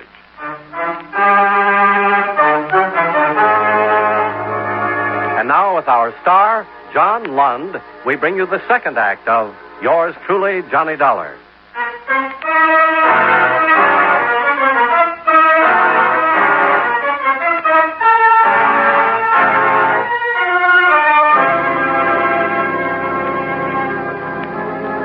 Mary Fletcher sat in the darkness facing me. She wasn't crying anymore. If she were telling the truth, I'd found the murderer of Nathan Swing. That's right. I killed him. I don't know why I'm telling you. This will ruin my father. I just have to get it out in the open. I can't keep it locked up anymore. Well, why don't you tell me the whole thing? All right. I'll have that cigarette now. Yeah, sure. Thanks. You'd have found out sooner or later you saw me at Jimmy's. Durando's? Yes. I've been seeing Jimmy for quite a while. I know it's pretty terrible. I guess I knew how wrong it was when I was seeing him. Your father didn't know about it. No. He didn't find out about it until Jimmy told him. Puts Durando in a pretty nice spot. Going around with the daughter of the man who's trying to send him to prison. I'm not going to try to justify it. I was in love with him. And he told your father. He told him I'd killed Nathan Swing. So your father called off the investigation. Protect me. I would have come right out and admitted everything, but I knew what the publicity would do to my father's career. Durando's blackmailing your father? He has the gun I used. How did it happen? Well, I'd never seen this Nathan Swing before. I was with Jimmy one night, and Swing came in and said something about a bet. Something about some money that he had coming. There was an argument, and this man, Swing, pulled out a gun. Jimmy grabbed him, and they began fighting. Jimmy knocked the gun out of his hand, and when Swing hit him and grabbed one of those pokers from the fireplace, I got the gun and shot him. He just kind of stood there for a second, and... What did Durando do? I don't remember too much about it. I got hysterical, and Jimmy put me in my car and told me to go home, not to say anything, that he'd take care of it. I wanted to go to the police right then, but Jimmy said it would ruin Dad. I don't know what'll happen now. I've told you, and it'll ruin Dad anyway, but I just can't keep something like this quiet. Only trouble, if you make a confession to the authorities now, Durando's in a better position to beat the rap. Your father still won't prosecute for fear of what Durando might bring out at the trial. What can I do? Just keep quiet for a little longer. How will that help? Durando hasn't got a thing if he hasn't got the gun you used. Nobody's ever going to get that gun away from Jimmy. Well, it's worth a try anyway. You mean you're going to... Why should you try to get the gun? What difference does it make to you? Guys like Durando make a lot of difference to me. But he'll still swear that I killed Swing. Without the evidence, it'll be your word against his. You can lie for a little while. You can lie long enough for your father to prosecute Durando. After that, you can go to the police and tell them the truth. I don't think my father would do it under those circumstances. I think he would. I'll have a talk with him. I think he'll go after Durando just like he's always wanted to. The only thing that's stopping him now is that gun. What are you going to do? See Mr. Durando again. Be careful. I always try.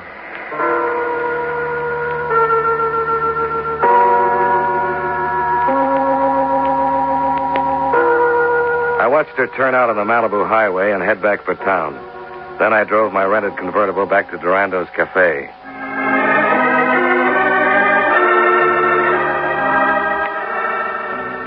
It was close to 1 a.m. when I pulled up across the street and sat for a while trying to figure out what to do. An alley ran between the cafe and another building. I remembered Durando's office. He'd been sitting with his back to a window that faced an alley. That game's ready to crack up. You sure will. How can you be sure? You saw her tonight. You really think she can hold out long? Look, it's my neck. I got to do the work. I got a stake in this, too, remember. Wait a minute. What's the matter? I'm going to shut the window. Look, as long as you're worried, why don't you just... I couldn't hear them anymore, so I stayed close to the building and looked in. Durando had crossed to a wall safe and was taking something out. It was a snub-nosed .38. He crossed back to his desk, put the gun in a box, and handed it to Tony. Tony nodded and left the office.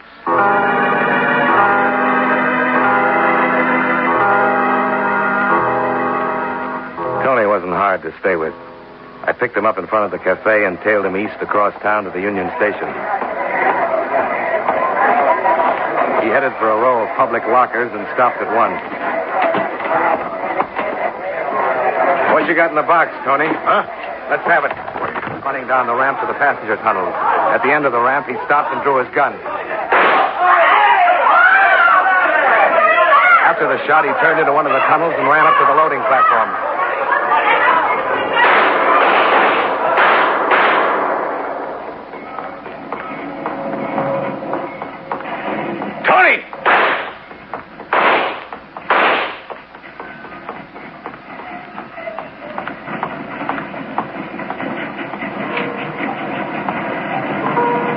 Tony was dead. The yard would be full of cops in a few minutes. I didn't want to hang around to make explanations. I took the box with the gun in it and cut across the yard. Sergeant Matthews. This is Dollar. Oh, I was just on my way out. I've been trying to get you. I'm calling from a gas station phone booth. I want Durando's home address. I don't think I should give it to you. Look, I'm onto something. I know. I had 2 men staked out in Durando's tonight. They saw the Fletcher girl come in and reported you followed her. She's home by now. I'll tell you all about it after I see Durando. Okay. I have to check on a shooting at the Union Station. I'll meet you in my office in an hour. No, meet me at Durando's in an hour. All right. He lives in Beverly Hills, 1818 North Foothill. Thanks.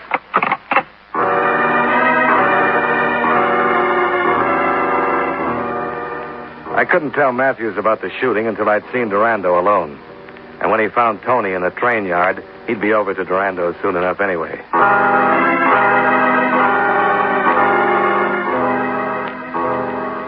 I drove out Wilshire and turned north when I reached Beverly Hills. I found Durando's house and parked on a side street. The house was dark. Durando was obviously either in bed or still at the club. I climbed the high fence and dropped down into the garden, cut across the flower beds to the rear of the house, and located the big French doors that led to the study. I tried them, but they were locked. I was just turning away when...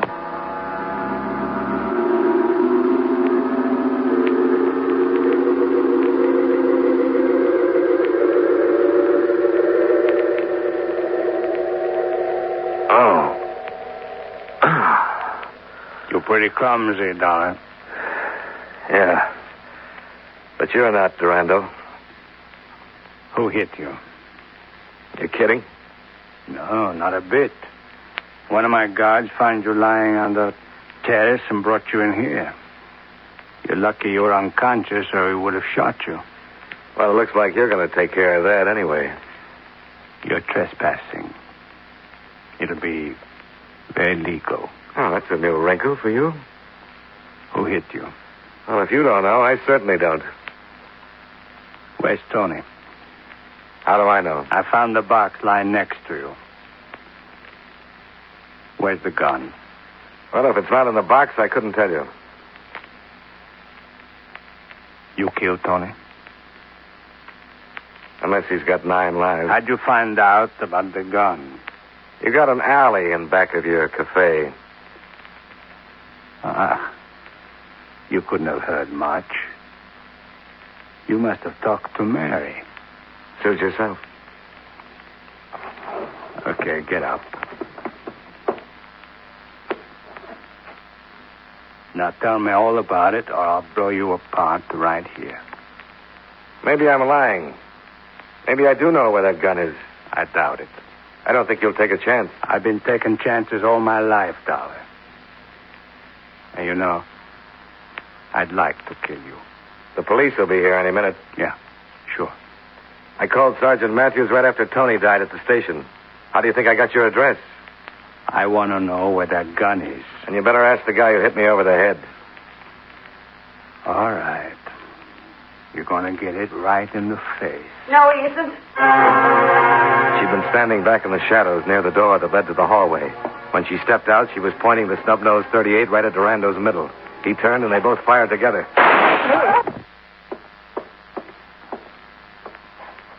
Where did he hit you, Mary? He deserved it, didn't he? Where did he hit you? The side. Is Jimmy? Yeah, I think so. He did deserve it, didn't he? Yeah, he sure did. I'm sorry I hit you in the dark. I didn't know. It's all right. I went home. Started worrying about you. I went back to the cafe, and he wasn't there. So I came here. Saw you sneaking through the garden. Now, just take it easy. I found the gun in the box. Tell Dad I'm sorry about it. Mary. Mary.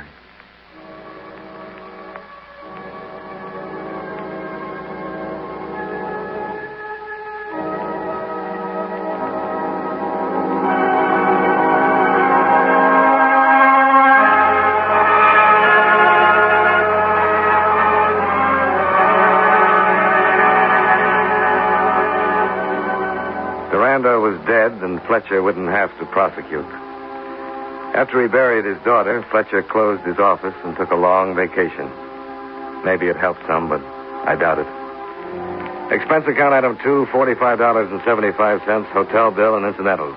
Item 3, $35, car rental. Item 4, $156.85, plane fare and incidentals back to Hartford.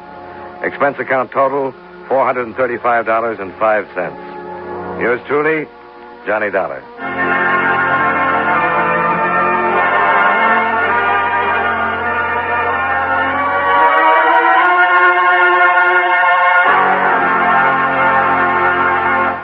Yours truly, Johnny Dollar, stars John Lund in the title role and was written by Blake Edwards with music by Eddie Dunstedter.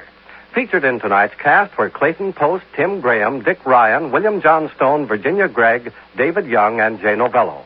Yours truly, Johnny Dollar, is produced and directed by Jaime Del Valle. This is Charles Lyon, inviting you to join us again next week at this time when, from Hollywood, John Lund returns as... Yours truly, Johnny Dollar. For your listening enjoyment, John Lund as... Johnny Dollar. Did I wake you up, Dollar? Oh, how could you? It's only 4 in the morning. Sorry, this is Ted Albright. I'm Eastern Indemnity's new branch manager in Chicago. Congratulations and good night. Oh, wait a minute, Dollar. I need you out here right away. It's about Frank Harvey. One of your claim adjusters? Then you do know him. I worked on a lot of cases with him, yeah. Well, you won't work on any more. He's been murdered. I'll take the first plane out.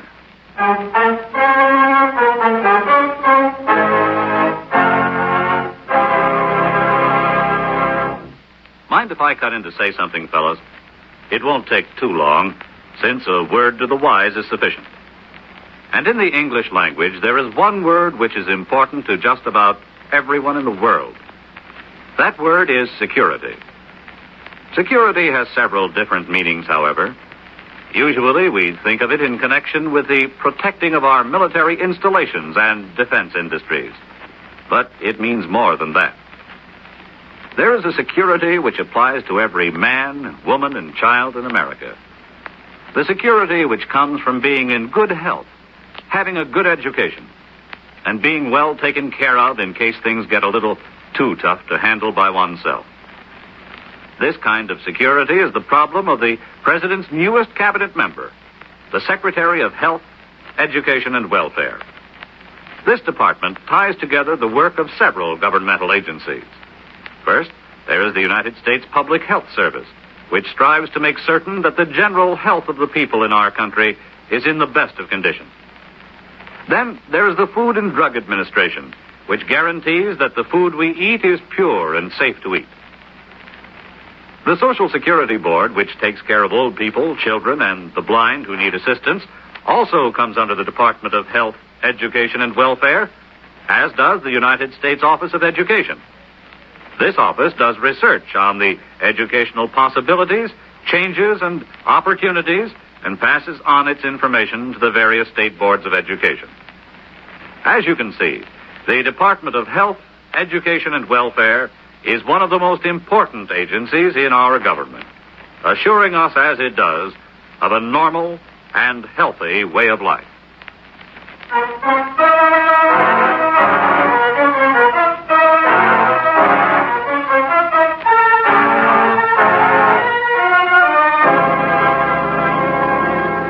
Expense account submitted by Special Investigator Johnny Dollar to Home Office, Eastern Indemnity and Insurance Company, Hartford, Connecticut.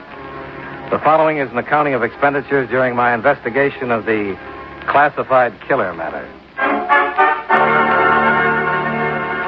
Expense account item 1, $71.30. Airfare and incidentals between Hartford and Chicago. I was greeted at the airport by Ted Albright and one of Chicago's winter blizzards. Sorry about this lousy weather, Dollar. It'll slow us up plenty. Oh, no hurry. It'll give you time to fill me in on Frank Harvey. Well, I can tell you everything I know in about a half a minute. Wasn't even in town when it happened. The wife and I were visiting her folks in Milwaukee. The police traced me there at 2 this morning. What did they tell you? Oh, lousy drivers think they own the whole road. Yeah, what did the police tell you? Well, Frank was apparently at the office until 7:15 last night. That's when the night elevator man signed him out in his book. He left the office alone. But now Later, a truck driver found his body half buried in a snowdrift out on Mannheim Road near the northwest city limits. He'd been shot 3 times at close range. And that's all I know. Oh, not very much, is it? Watch what you're doing. All the stupid morons. Everybody thinks he can drive a car. You're kind of on edge, aren't you? Well, who wouldn't be? This thing happening to Harvey, driving back to Chicago in the middle of the night, no sleep. Oh, I'm sorry, Dollar. I guess it all piled up on me. I suppose you want to go right to our offices here. No, I'll check with the police first. You want to drop me off? Sure.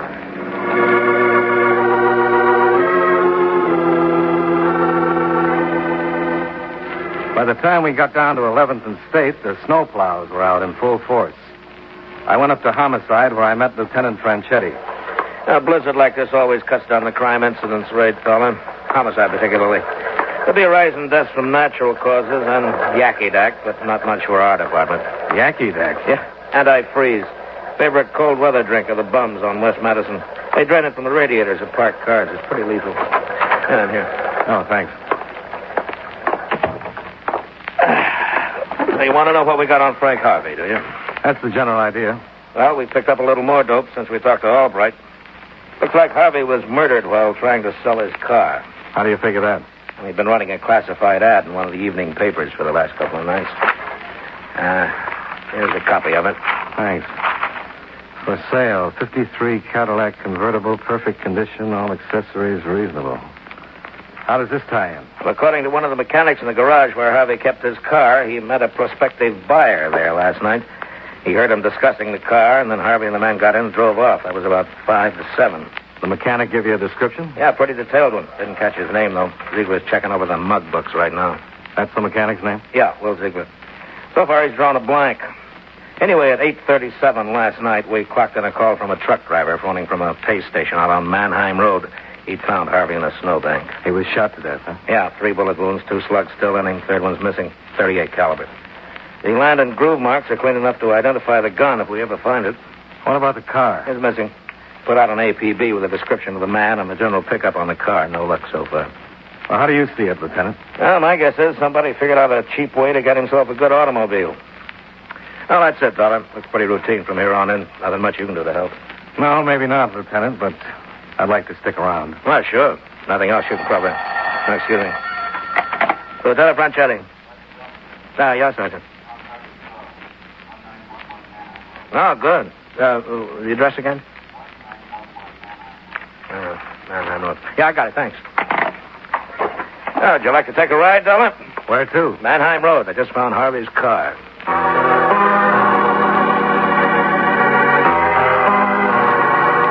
It took us some 45 skidding minutes to make our way through the storm out to a beer and hamburger joint on Mannheim Road. A precinct car and a handful of reporters were already there when we arrived.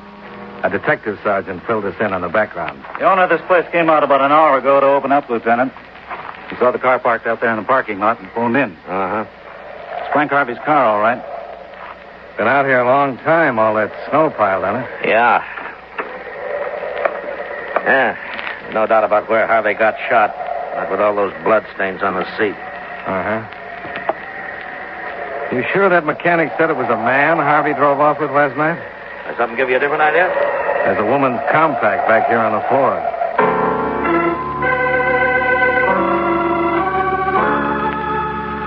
Expense account item 2, $3.80. Cab fare back to your offices in downtown Chicago.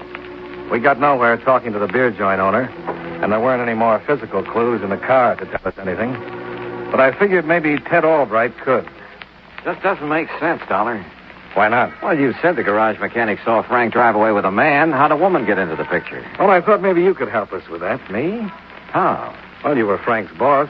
You must have got to know him pretty well. Well, sure, but what's that got to do with this woman? Well, did he have any girlfriends? Anybody in particular that he went around with? Oh, no, not that I know of. I'm sure he didn't. A young, single guy making a good salary, driving a 53 Cadillac convertible, and he didn't have any girlfriends? Well, I didn't mean it that way. Sure he did, but there wasn't anybody in particular I knew of. No women involved in any recent adjustments either. Oh, you've been going through Harvey's claim files, huh? Yeah, I thought it might be a good idea. Didn't come up with anything, though. What about life insurance? Yeah, I talked to him about that. All he was carrying was 10,000 GI. Mother was the beneficiary. No motive there. Yeah, looks like the police were right, and somebody was just trying to get himself a car, Chief. Would you get it, Dollar? Yeah, sure. Hello. Is this the insurance company where that fellow worked who was killed? That's right. Who's this? Well, what I want to know is, you guys willing to pay something for finding the guy who done it? Do you know something about it? I know plenty, mister. Yeah, plenty. But I ain't telling nothing without getting paid for it. Not that I don't believe every patriotic citizen should ought to do his duty. But if there's a few bucks lying around, well, a fellow's got to make a living these days, you know. Yeah, sure. Suppose we get together and talk it over. Well, no, I wouldn't want to do that, mister, unless I was pretty sure of making a deal. Well, not that I ain't on the side of law and order, you understand. But it ain't too easy for a guy to get along these days, what with the high cost of living and all. If you have information, you've got a deal. Now, where do we get together? Well, it ain't that I want to chisel you for anything, mister. Always willing to do my duty as a honest citizen. Yeah. Where do we get together? Well, now, my name's Taggart. Spell it with 2 G's. I'm the room clerk at the Biloxi Hotel. Where's that? Well, it's at Wells and Grand. Now, I ain't trying to chisel or anything, mister. It's just that I... Be right there. Expense account item 3, $1.25. Cab fare to the Biloxi Hotel. Expense account item 4, $20. To help the room clerk, Martin Taggart, combat the high cost of living. 2 principal items of which were obviously garlic and bourbon. That's her name right there. Wrote on the register. Miss Alma Carter, she calls herself. She checked in here around 9:30 last night. That's right. All kind of scared and frightened looking. Noticed some stains on her coat, too. Looked like blood to me. Oh, not that it's any of my business. I just give them their rooms and collect their money. That's all I'm paid for. All right, let's have the rest of it, Taggart. Well, when she come out here in the lobby every couple of hours or so to listen to the news broadcast on the radio there, and when she wanted me to go out and buy the papers for her 3 or 4 times, well, I started wondering about things. Very shrewd. Yeah. Well, when I heard the news about that woman's compact being found in the car, that kind of clinched things. I figured then I'd better put through a call to you. She's in room 14? That's right, room 14. You'll find it right straight down Thanks.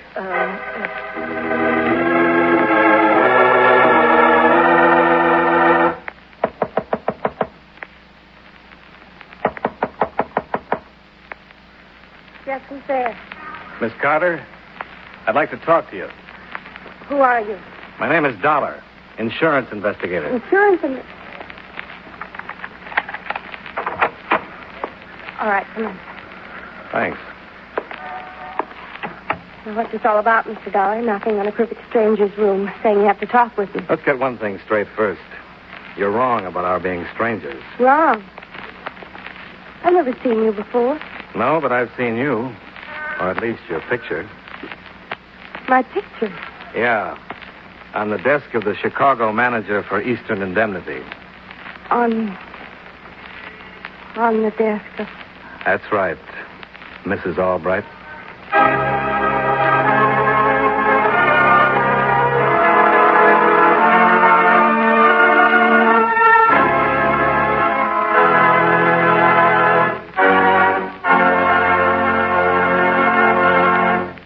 You know, many great men have attained the highest office in our land, the presidency of the United States. Can you guess the name of this man? He was president longer than anyone else.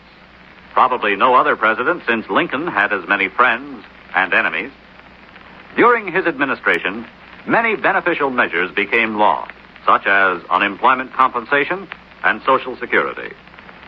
During a serious banking crisis, he reassured the people by declaring, "All we have to fear is fear itself."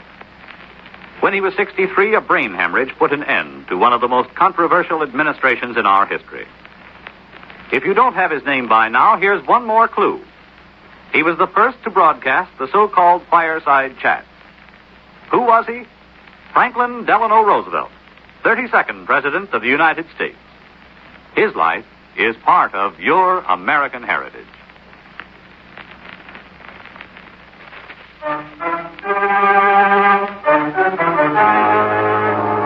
And now, with our star, John Lund, we bring you the second act of Yours Truly, Johnny Dollar.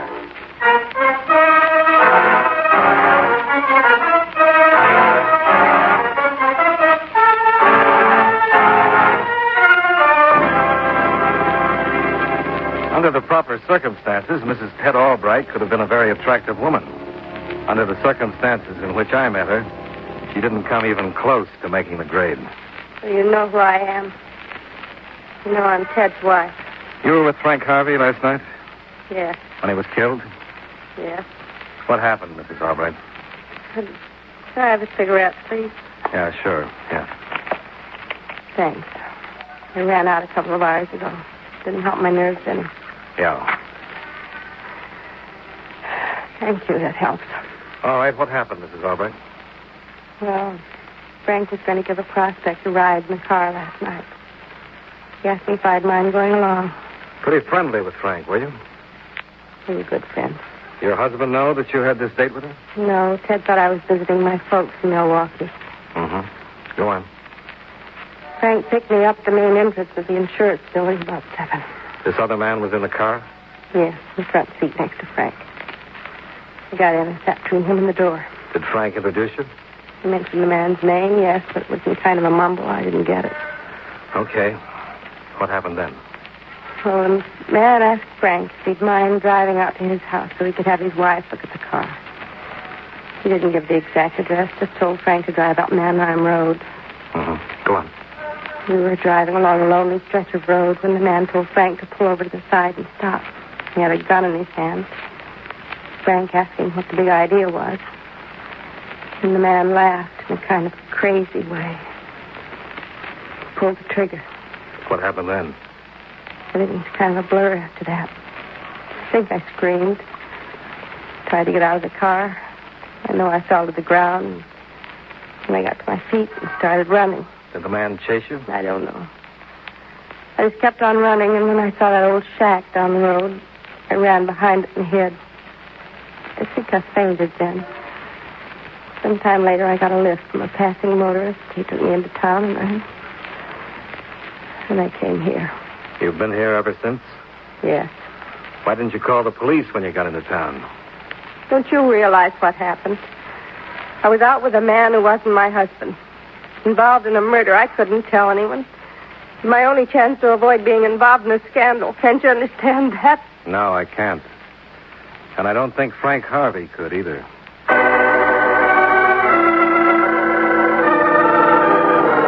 After Mrs. Albright told her story to Lieutenant Franchetti and a police stenographer, she was booked and held as a material witness.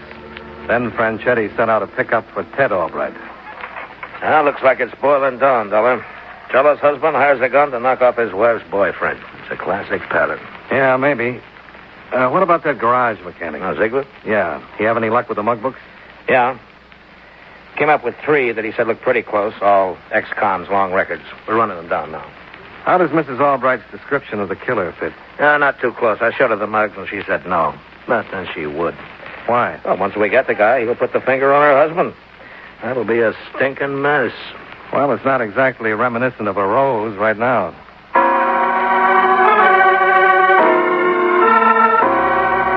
It looked like routine police procedure from then on in, so one of Franchetti's men drove me to the Palmer house, and I checked into my room.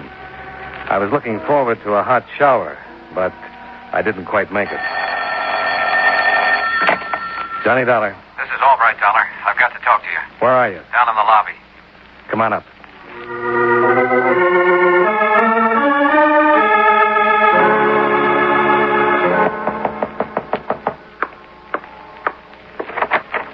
Come in. Where's Alma, Dollar? Have the police got her? Yeah, material witness. Dear God in heaven. They got a pickup out for you, too. For me? Well, why should... Hey, wait a minute. Did the police think that I killed Frank Harvey? Or hired someone to do it. But that's incredible. It's insane. You knew Alma was seeing Frank, didn't you? Well, I suspected it, yes. I wasn't sure, You were but... pretty sure she was out with Frank last night. That's why you went up to Milwaukee, to check on her story about going to visit her parents there. Yes, I did. But I didn't get there until almost 10 o'clock, and that's the first I really knew she wasn't there. Don't you see, Dollar? That's my alibi. The police won't think so. I don't care what the police think. It's Alma I'm worried about down there in some stinking, rotten cell. There's got to be some way of getting this mess straightened out. I know what the first step is. What's that? You're going to turn yourself in. Expense account item 5, $2.25. Cab fare from the Palmer House to police headquarters at 11th and State, where I dropped off Albright in care of Lieutenant Franchetti, and then went out to the garage where Frank Harvey had kept his car. I found the man I wanted in a paint booth at the rear of the second floor.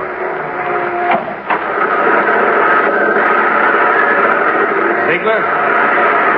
Your name's Ziegler? Hey, Mac? I'm looking for Will Ziegler. Is that you? Yeah, that's right, Mac. What can I do for you?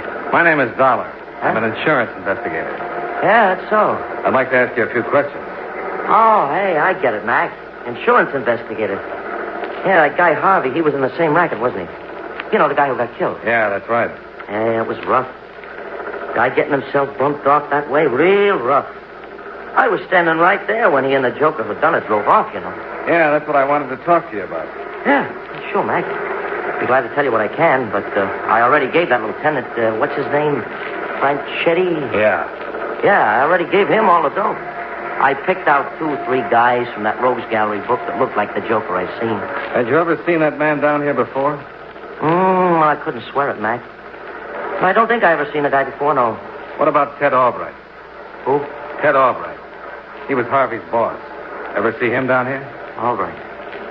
Albright, the name don't mean anything, Mac. Could be he's a customer here, but I never run across him.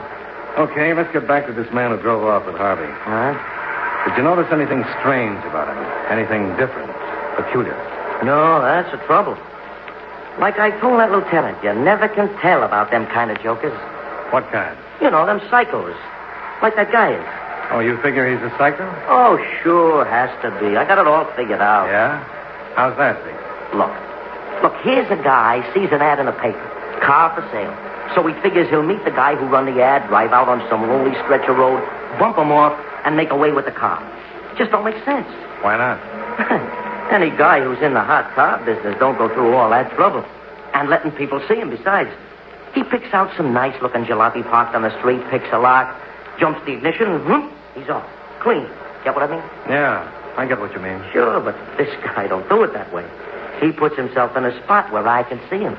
And even worse, when Harvey picks up that dame in front of that insurance building, he don't back out of the deal. He bumps Harvey off with one perfectly good witness sitting right there beside him. The guy has to be a psycho.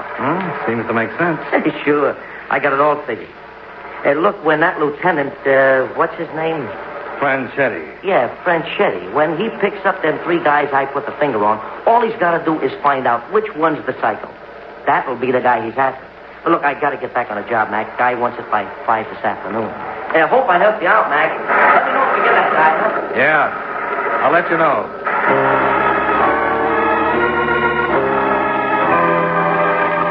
Expense account item 6, $1.85. Cab fare back to police headquarters, where I had a talk with Alma Albright. Tell me Ted's been arrested, Mr. Dollar. That's right. Why'd you have to do that to him? He didn't have anything to do with it. I'm not too interested right now in what happens to you or Ted. No, I don't blame you. That man who killed Frank, do you have any idea what kind of work he did? Work? Yes. Did he say anything about what he did, who he was, or where he lived? No, nothing. All he and Frank talked about was the car. Was there anything peculiar about his hands or his clothes or anything like that? No, nothing. Wait a minute, his clothes. Yeah, what about him? There was a kind of a faint, sweet odor I noticed, like... Nail polish remover, maybe? Yes, that's it, nail polish remover. How did you know? Does that have anything to do with Frank's death? I'm not sure.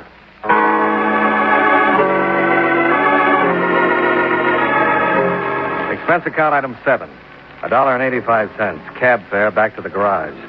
Ziegler had finished the paint job and had punched out for the day. Expense account item 8, $2.95. Cab fare to a rooming house out on the west side of town.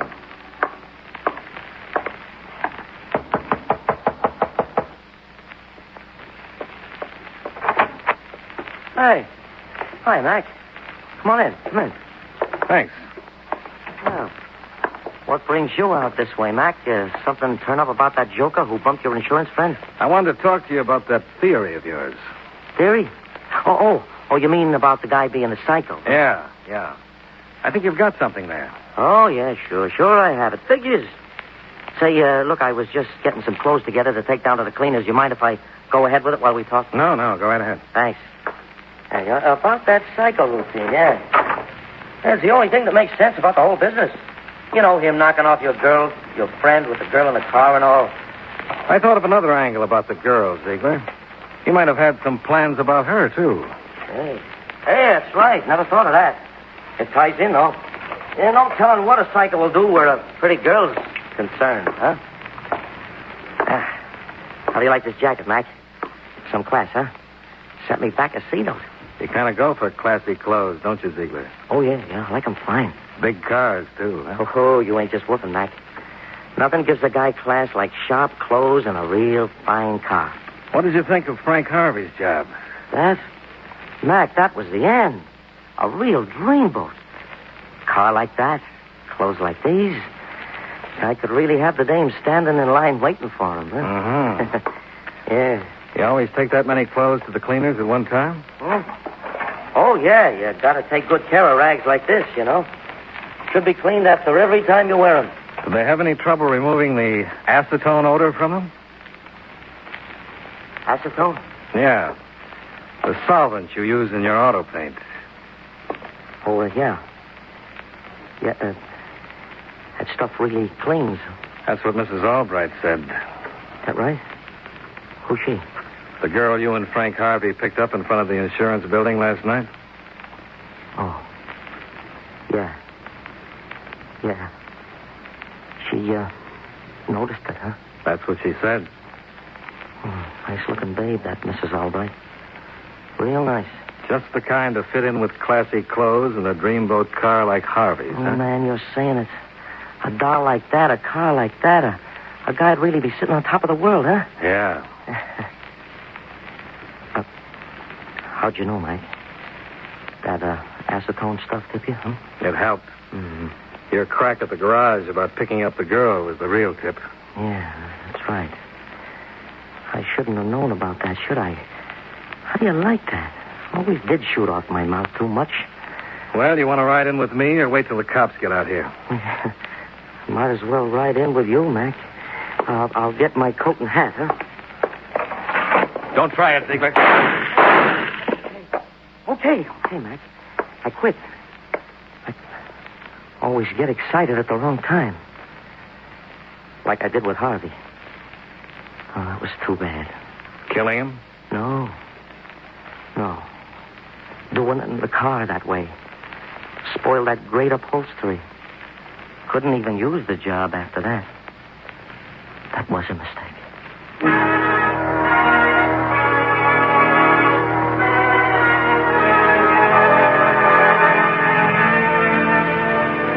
Expense account item 9, $17.50. Food and hotel bill. Expense account item 10, $68.40. Plane fare and incidentals back to Hartford. Expense account total, $191.15. Yours truly, Johnny Dollar. For your listening enjoyment, John Lund as Johnny Dollar. King, Johnny. Consolidated Indemnity. Oh, hello, Mr. King. Got to do this for us, Johnny. I can't take no for an answer. Oh, wait a minute, Mr. King. Do what? It's a new model car Allied Motors have been testing. Completely under wraps. The top engineers have been working on it. Your company going into the automobile business? We're in it, Johnny, up to our eyes. The car's cracked up 3 times, 1 fatal injury. The auto company's as confused as we are. You got to run out there and find out what the story is, Johnny. Okay, Mr. King. I'll keep you posted.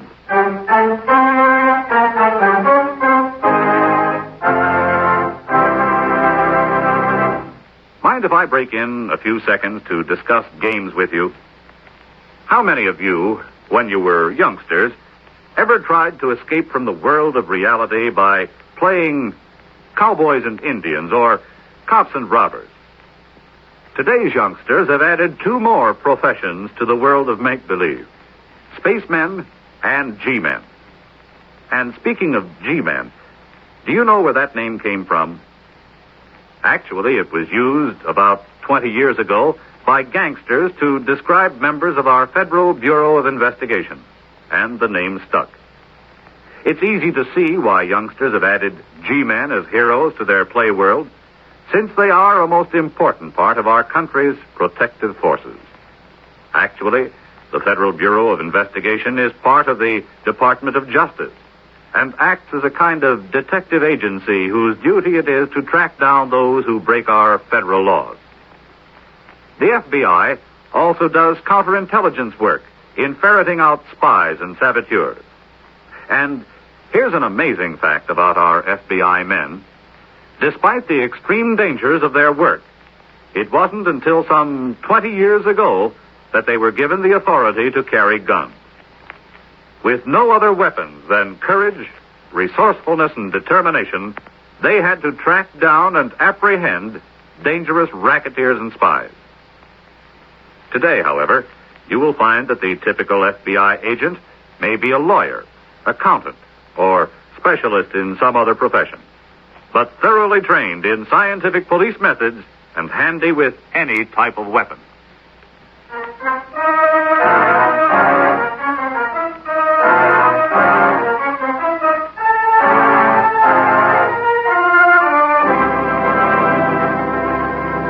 Expense account submitted by Special Investigator Johnny Dollar to Consolidated Indemnity Company, Hartford, Connecticut.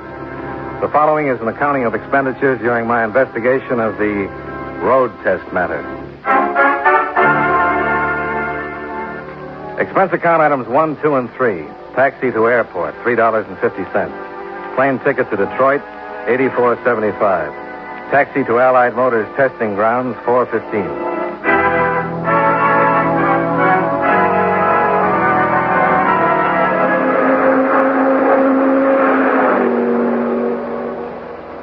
I got there before noon.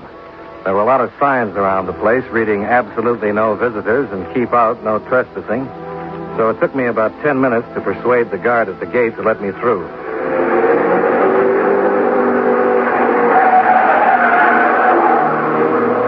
They were still testing cars, but the people watching the test winced as the cars thundered by, just as if they expected the autos to fall apart any second. The man I wanted to see was named McGregor. He was pointed out to me by one of the mechanics. What was the time on that last lap there, Mr. McGregor? Very same. I'm Johnny Dollar from the insurance company. Insurance company? What have they got to do with us? Well, they carry the paper. I'm only here to help you, Mr. McGregor. Of course. Sorry you thought me cut, Mr. Dollar. We've been having a time around here. Yeah, I've heard. You have? Well, come along to the pits. I'll show you what's what. This is the company's model 3 years hence we're testing. Oh, you worked that far ahead? Aye. We're planning a radically redesigned automobile. It's a big gamble. And you're in charge of the whole thing, huh? I'm to make it work. That's been my job here for 25 years. I've seen a lot of changes, Mr. Dollar, but never anything like this. New materials, new suspension, new steering. Mm-hmm. What about these accidents? You tell me. 3 so far. And we've got the best engineers in the world. You expect 1 failure, 2 maybe, but 3. A fiasco like this can cost the company dear. It's been kept pretty quiet. Aye, but for how long? It can ruin the company. Well, come on in. I'll show you the baby the men are driving.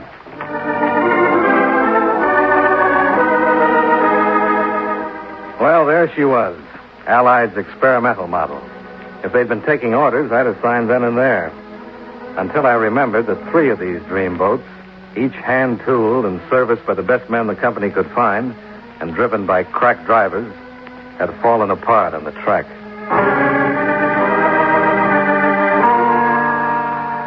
The drivers? Well, the orders were to give the car every beating it could take. And the drivers knew this car couldn't take it. McGregor led me into his office on the field. Sit down, please. Thanks. What do you make of it, Mr. Dollar? Well, it might be an inside job, of course. Someone's got a grudge against someone else, and they're working it out through the car. So, we strip down every wreck. I do it myself personally. And do you think there's a sign of sabotage? No. No, it's not that easy, Mr. Dollar. One of the drivers, maybe. Oh, they've all been with the company for years. Maybe some of the designers. They're new boys. But our drivers, they're very experienced. I'm not talking about their experience. I'm talking about their motives. I'm an automobile engineer, and I wouldn't know about motives. I'll have to leave that to you. Thanks. Oh, I'd like the name of the man who was killed and his widow's address. Oh, of course.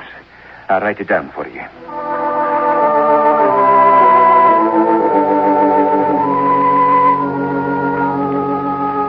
Expense account item 4, 85 cents. Taxi to the residence of Mrs. Grace Johnson. She lived in a nice house not far from the track. A for sale sign was posted on the lawn. I wish you'd have called first, Mr. Dollar. Oh, I'm sorry. I just got in town. The place is a mess. You're going somewhere? Well, you know how it is. After a horrible thing like this, you want to get away. Throw that stuff off the chair and sit down. Don't bother being polite to me, Mrs. Johnson. I'm just doing my job. You have to make it sound so clinical. Well, maybe that's the best way, Mrs. Johnson. I'll try to help you. Thanks. Who do you think might have wanted your husband killed? You think someone did? You knew your husband. Is there anybody who might have wanted him out of the way? Yes, but I can't be sure. I'm not asking you to be sure. I'm just looking for leads. Steve and I, that's my husband, hadn't been getting along. Seems we couldn't live with each other or without each other.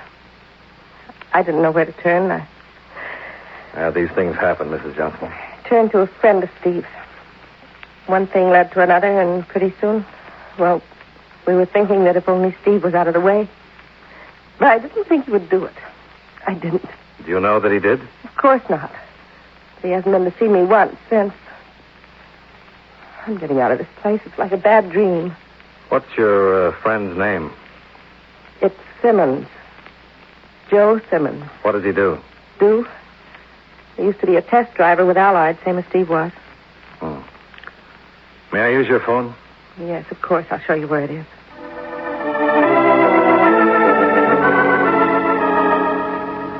Simmons had worked for Allied, all right. One of their best men.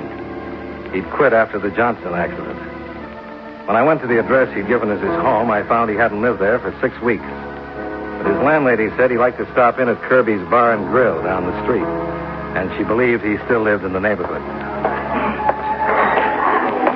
Yes, sir? I'm looking for Joe Simmons. You come to the right place. Joe, you got a friend.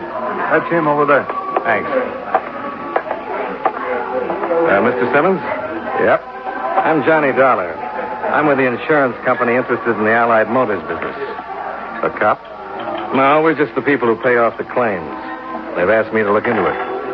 Why do you come to me? I thought you could help me. Kelly, 2 more. You'll join me, won't you? Yeah, I'll play with it. Coming up.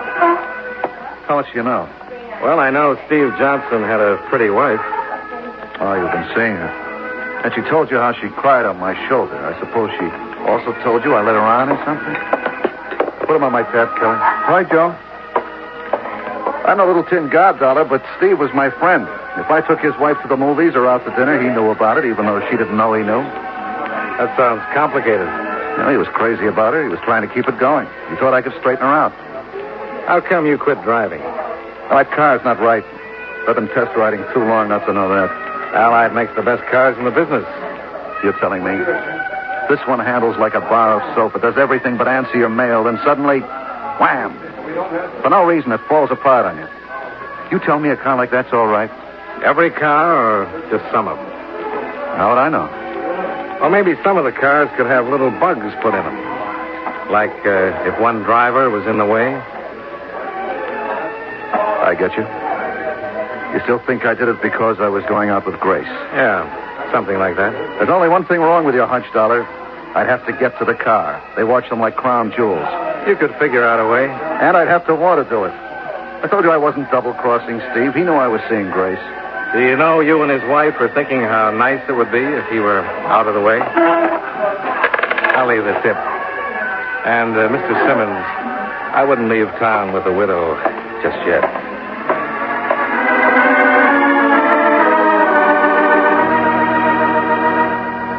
Expense account item 5, $2.60. Cab fare to my hotel, where I put in a call to Mr. McGregor. He wasn't available, but they promised me he'd call me back. I left word with the desk to be sure and page me, and I went down to the dining room where I told the head waiter I was expecting a call. I hadn't got around to my coffee when I was paged and told that someone was waiting for me in the lobby. Dollar? Yeah. Sergeant Ferris, Police Department. I hear you're digging into the Allied crack-ups. Our company's paying for them. Got any ideas? No, nothing startling. Open and shut. Let's get off our feet. I was hoping an outsider would turn up a fresh approach. Oh, I like the old one, Sergeant. It's neater. Show me how. Well, you'll have to bear with me if it sounds familiar. Husband and wife fight. Husband's best friend has a broad shoulder and a narrow conscience. Problem? How to get rid of husband and maybe pick up a piece of insurance on the way. All that remains, Sergeant, is to figure what was done to wreck husband's car and how friend tried to get away with it. Well, it's neat. I'll say that for your theory. But it won't work. Why not? It's worked before. I'll give you one small reason. Joe Simmons doesn't work for Allied any longer, right? Right. And they just had another crack up out there. Ouch. What happens now? Oh, I've made my little spiel. You tell me. Here's a rich company with all the know-how and talent in the world. And they can't make a car safer than that. Something's got to be wrong. Well, that's not a conclusion, Sergeant. That's a beginning. I'm coming to that. The police department hasn't got enough to go on, so I kind of figure it's your baby. Meaning what? Hang on. The insurance company's got to find some evidence of at least criminal negligence before we get interested. Officially, that is. We want you to go to work out there. Work? Driving. Driving? Well, they're cracking up out And there. if you're lucky, one will crack up with you in it. Then we'll know something. If I live through it, that is. We want you to do that for us, Dollar. It's important. Will you?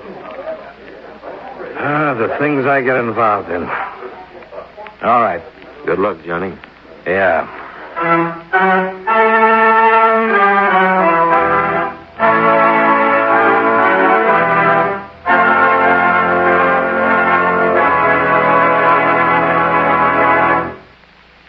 You know, many great men have attained the highest office in our land, the presidency of the United States. Can you guess the name of this man? He never wanted to be president, since he personally felt he was unqualified for the office.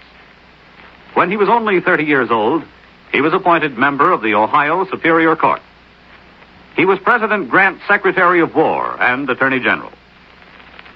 In 1908, through the recommendation and support of Theodore Roosevelt, he succeeded Roosevelt as president.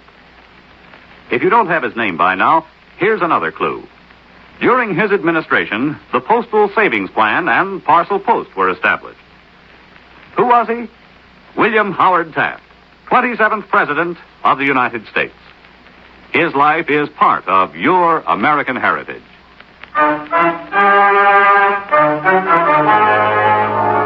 And now, with our star, John Lund, we bring you the second act of Yours Truly, Johnny Dollar.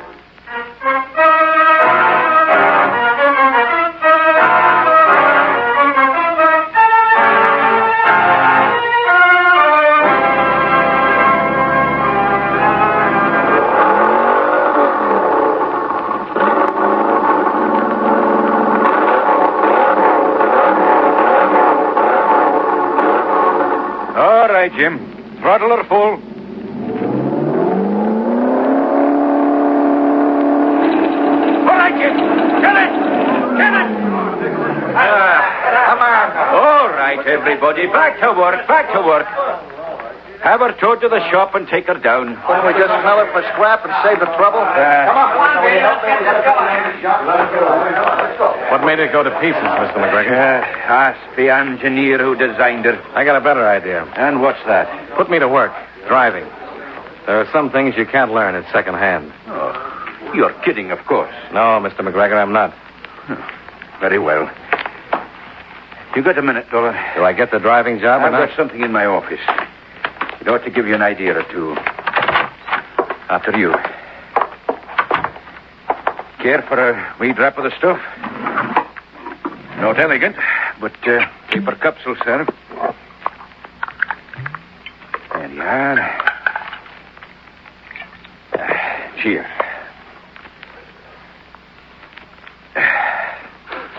Never used to drink on the job, but believe me, since they put this new model on me, it's a necessity. What about my job, Mr. McGregor? I don't think you'll be needed. Why not? Come here. Here's something I dictated. For the top brass. You'll see why. It's on the dictating machine now. Yeah. Here it is. Memo to Mr. William T. Thorne, Chairman of the Board, Allied Motors. From Ken McGregor, Head Department Development and Research. Subject, new model. It begins with a lot of personal stuff. You know, how I've been with the company for so many years, that kind of thing. And here's where it really starts, I think. And it is my considered opinion that the projected design ought to be dropped entirely. Further test driving ended in the interest of the company's reputation and my men's safety. Furthermore, if I may suggest, we ought to return to the traditional ways of developing our cars, which have stood us so well. Well, that's it, Mr. Dollar. And what if they don't approve? They've got to. And if they don't, do I get the job? Surely. But they've got to, Dollar. They're not crazy.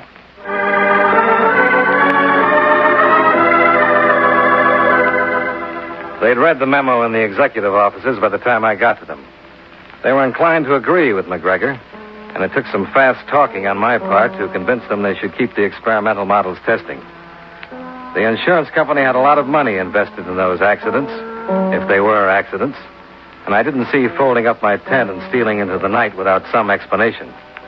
They gave the test 1 week more. Meanwhile, I went to see the man responsible for the car's design. Come in, please. I'm Johnny Dollar from the insurance company. Is your chief, Ted Brand, in? I'm Ted Brand. Then I'm supposed to talk to you? Sure. What do you say we do it over something to drink? Yeah. When he said something to drink, he meant coffee. He was no more than 22 or 3.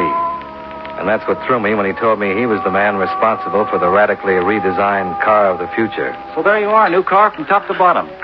Science can't stand still, neither can automotive design. They had lots of trouble with the first jets, remember? Well, then you think it's, birth pains? Did I say that? No, Mr. Dollar. That motor, that car is as perfect as anything can be. On paper, it should handle like a dream, and it can. I know it can. Oh, you'll find a lot of old guys who are against anything just because it isn't the way it always was. These are the same guys who are opposed to pneumatic tires, then four-wheel brakes. They just hate progress.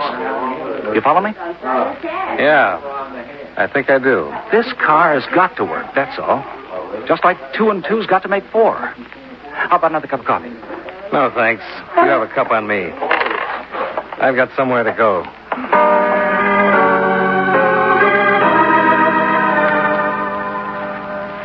Expense account item 6. Taxi to the residence of Mr. Kenneth McGregor, $1.60. I waited till well after dinner before dropping in.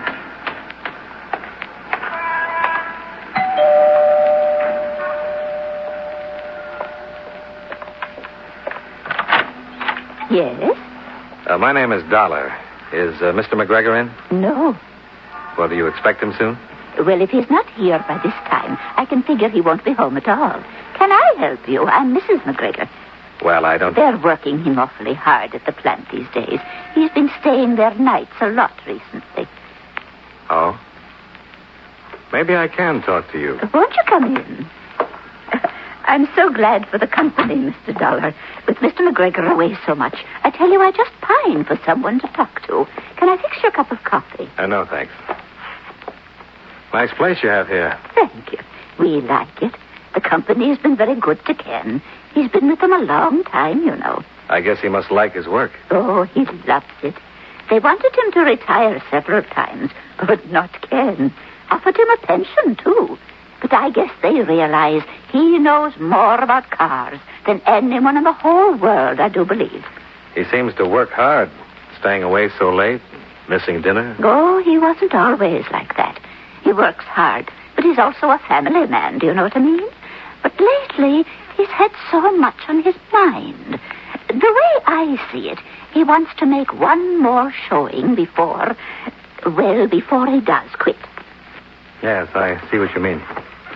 Now, if you'll excuse me, I have to go. Oh, do you have to? I was enjoying our talk so much. So was I. Oh, Mrs. McGregor, I wonder if I could ask something of you. Of course. Don't tell Mr. McGregor about this visit. I mean, it's nothing to worry about, but... I understand, young man. In years past, before they pushed him aside, lots of you boys used to come out and see us. I won't say a word. Thanks a lot. Good night. Good night.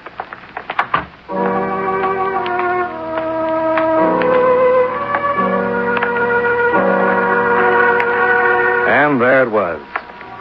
A man who'd given a lifetime of loyalty. And now he was drinking on the job, staying at the shop all night, hating the new model car. I wondered how I'd feel if I suddenly found myself outdated. Outdated by a kid full of new, fresh, crazy ideas. Then I remembered that a man named Steve Johnson had died, that they'd had 4 crack-ups and might have others.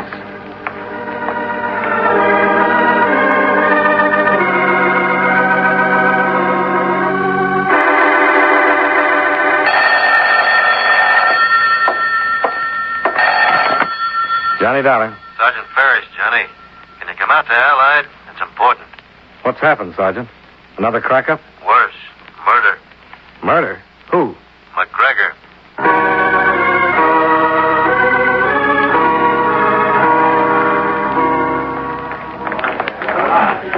Excuse us, please. Excuse us, please. Let us through.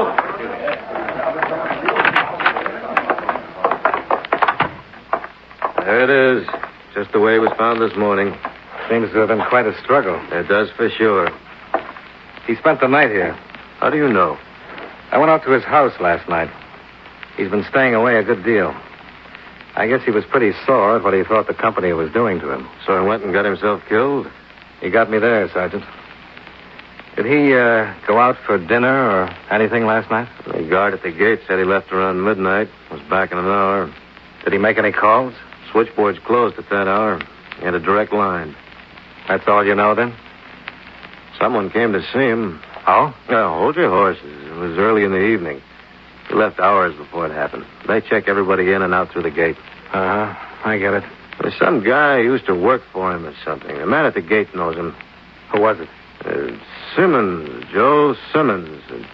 He was checked out before 10, like I told you. Yeah. Well, I'll leave you to your work, Sergeant.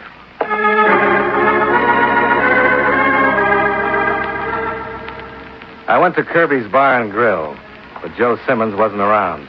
He'd been around last night, but they hadn't seen him today. Well, there wasn't much I could do. It was a police case now, all right. So I grabbed a cab and went back to the hotel. Expense account item 7, cab fares. $120, $260, and $140. I was just letting myself into my room when... Are you Dollar? That's right. Can I come in? I want to talk to you. It's about the car they're road testing over at Allied. Yeah. Come on in. Thanks. Maybe I'm a stoolie, but... murder's not in my line. What are you talking about? This guy who got killed, that driver, Johnson. It was a risk he had to figure on, but... Now, killing the old man, I'm through. I had nothing to do with it. I'll take my rap for what's coming to me, but not murder. Why don't you go to the police? Well, I figured you could help me. Well, don't count on it. All right, go ahead. Tell me who you're talking about. Simmons. Simmons was checked out of the test area 2 hours before it happened. That's what you think. McGregor picked him up later and brought him back. He was crouched down on the floor in back of the car. Why? Well, they were worried about you. You were going to drive. That meant that you'd have to get the business like Johnson. Simmons had to talk the old man into it. They were working together? Simmons was working for a stockholder who got booted out of the management when it was discovered he'd been mixed up in rackets. He wanted to hurt the company, and he had what it takes to do it. Well, Simmons knew the old man was sore because the company was scrapping him after all these years. Well, little by little, he got the old man to go in deeper. But then they had this beef about you. The old man realized what he'd done, and he wouldn't go for it. Well, you know how it wound up. Where's Simmons now? Waiting for me at the Kearns Hotel. Will you take me there? Yeah, sure. Wait till I call a friend and tell him where to meet us.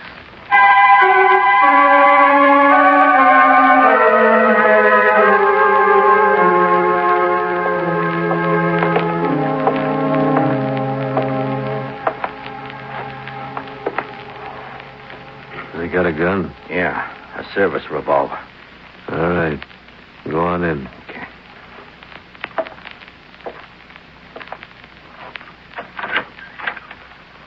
I'm back, Joe. What took you so long? Did you get the tickets? You're not going to need any tickets. Well, you son of a-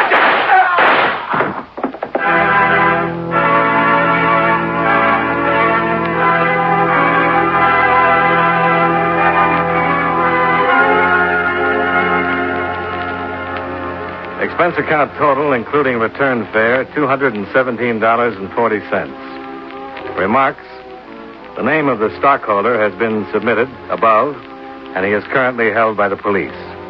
It is my belief he'll be able to reimburse your company for all the claims you've paid out. From jail, of course. Yours truly, Johnny Dollar.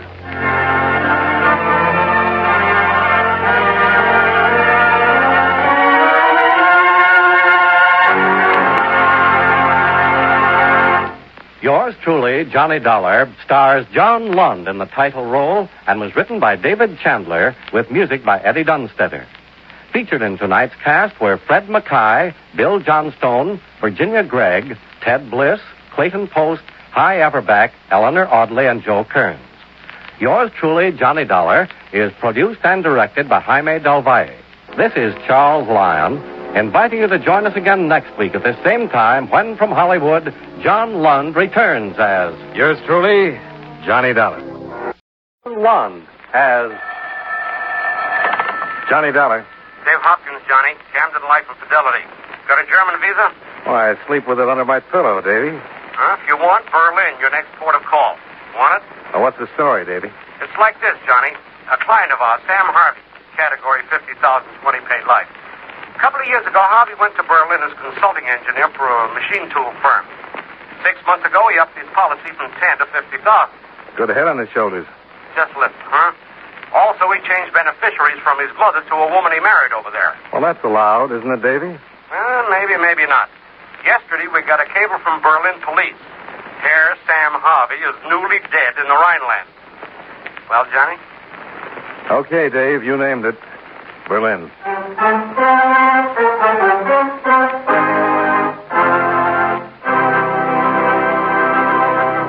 How about taking a minute or so to talk about seals and fish that have some connection with the government of the United States? Now, that isn't as strange as it sounds. You take the matter of seals, for example. There are two types of seals that are the responsibility of the Secretary of State. First, there's the Great Seal of the United States, which is stamped on all official documents. The Secretary of State makes sure it's always on hand when it's needed. The other kind of seals he takes care of are the ones that swim in the ocean, since it's up to the Secretary to work out agreements with representatives of other countries and let them know how many seals can be caught in what is called international waters and when. The Secretary of State works out similar deals for the catching of fish and lobsters because these agreements are actually treaties. Before they can be put into effect, they have to be approved by 2/3 of the Senate. As a matter of fact, any time our government wants to work out a deal with a foreign country on trade, mutual assistance, fish, seals, or lobsters, it's done by treaty. And all treaties are signed by the President, though some of them aren't drawn up until after the Secretary of State has worked over the rough spots in order to pave the way for prompt ratification. So, just remember, the Secretary of State is a mighty important wheel in the machinery of your United States government.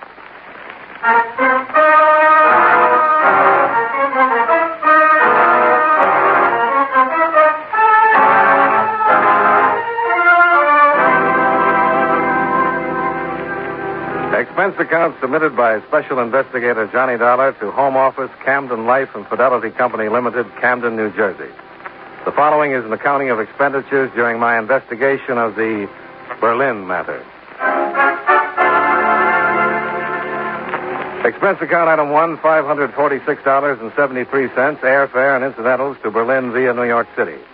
Item 2, $3.10, cab fare, Tempelhof Airport, American Zone, to the Waldenstern Hotel, where I registered, sent my luggage to my room, then went on to the red granite pile called Police Headquarters on the Wilhelmstrasse. Here, a sub-lieutenant saw my credentials, listened to my story, and ushered me to the proper Oberlieutenant. Meissner, Wilhelm Meissner. I'm Johnny Dollar. When you wish to know of the death of Sam Harvey, no? Everything you can tell me. So, last Tuesday, the body of Herr Harvey was found in the harbor there. Papers he carried made possible his identification, and his being an American national, therefore proper authorities were notified, as well as proper information on proper forms, as well as... Can I see these forms, Lieutenant? Of course.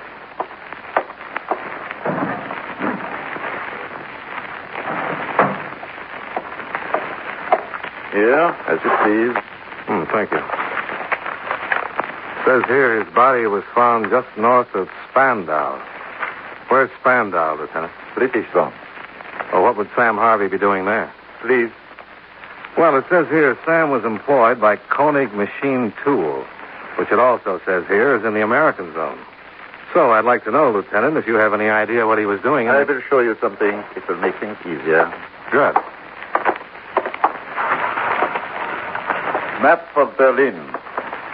French zone, British zone, American, Russian. Uh-huh. And here is Spandau, on the harbor there. Above it, north, French zone. So?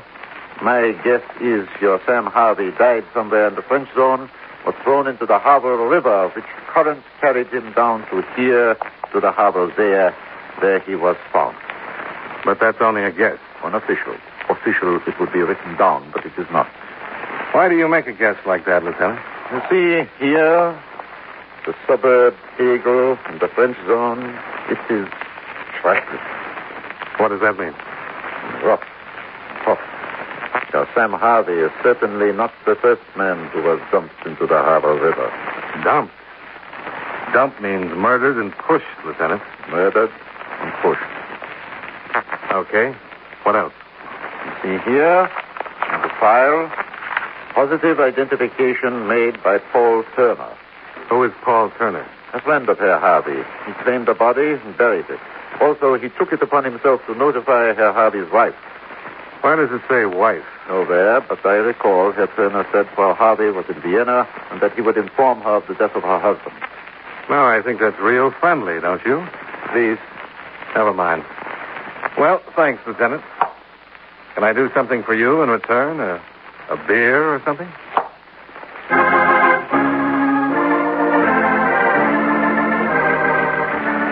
Expense account item 3. 90 cents for 2 rounds of brown beer with my newly found friend, Lieutenant Willie Meissner, at the beer stube across the street, where I told him all I knew about Milwaukee and got in return a promise of continued cooperation. Expense account item 4, $1.20 to number 15 Kendenstrasse in the American Zone. The address of Paul Turner. That's right, Dollar. I identified him. Who killed him, Mr. Turner? Oh, now listen. Yeah? Don't get cagey with me and say who killed him and lean closer to me to see if I'm going to go to pieces. I didn't even know he was killed. He was pushed into a river. Listen, there was a beer festival up in the French zone last week. Tegel, a suburb. So you can figure it. Sam got drunk and fell in the river? Not pushed? That's the way I read it. Did he ever say anything to you about all that insurance he carried? No. Carried a lot, huh? First it was 10, then a while back he upped it to 50,000. That's right. Well, she's worth it. Who? Paul's wife? Worth every nickel of it. Which comes to a question. Oh, you mean, where is she? I mean, where is she? She'll be here. Her husband's been dead for 4 days. Well, she's in Vienna. Well, it must take all of, 3 hours flying time to get here from Vienna. Listen, Dollar, I'm going to tell you something. Don't ask questions with raised eyebrows, like everybody's lying or covering up. I guy named Sam Harvey died, and there's been a lot of tears on account of it. So gentle your way around, huh? Make the questions come out polite. You know, I'm going to try that. Good, good. What are you doing here in Berlin? I have a civilian job with the Army. I interpret. Oh? How do you like it? Nice. See how we can get along if we try? How come Paul's wife hasn't showed up for 4 days? I have a wire here. Wait a minute. I'll read it to you. Illness gone. Arrived Tempelhof Airport this evening, 18 hours. Elsa. Let me see it. You read German, Johnny? No. Are you going to meet her? Right. Sure be glad to have you along, Johnny. Be nice. Fine.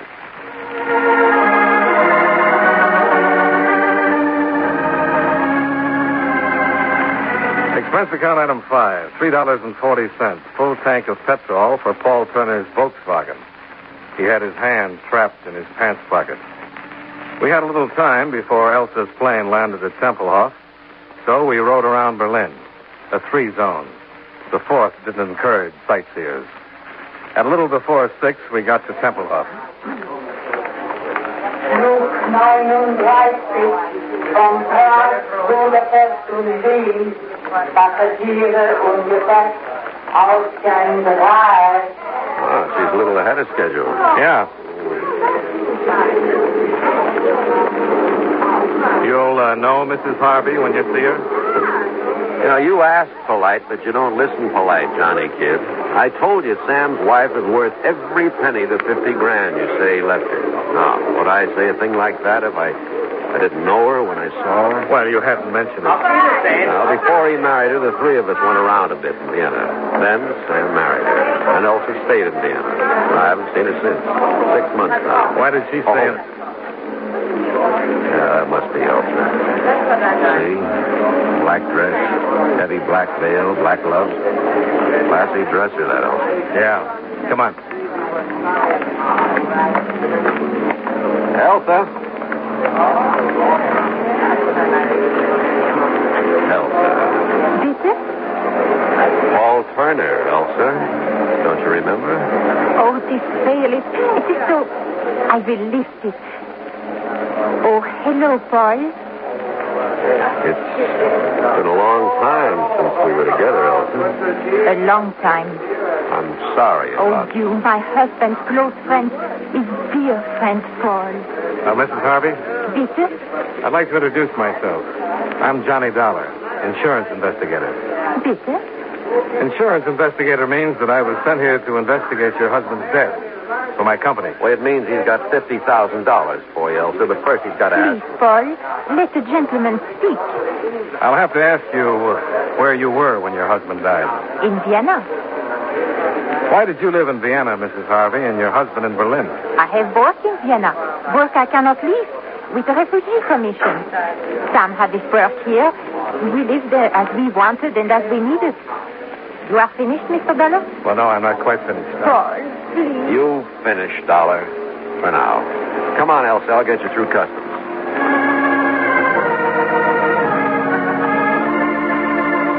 Expense account item 6, $2.20. Cab fare back to the Walden Stern Hotel. Item 7, $1.50 supper. Knockwurst and sauerkraut washed down with black beer. After which, 10 hours sleep with no dreams.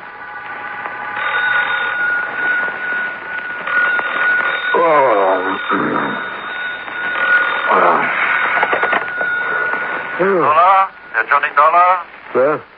Oh, yeah, this is Johnny Dollar. Good morning. Here is Wilhelm Meissner. Oh, good morning, Willie. Goodbye, Willie. Oh, do not wish me farewell, Herr Dollar. No? All right, Willie. You want to chat? Yeah, I would like it. However, this is official, or else I would apologize for awakening you. I have just received word from the police in the British zone. About what? About a barge. A barge? Yes, a barge. The river barge Fleetfrau on the harbor there. The touches Pier 12 of Spandau. You will come. Wait a minute, Willie. I'd An like to... official car will be outside your hotel. You will awake, dress, and come.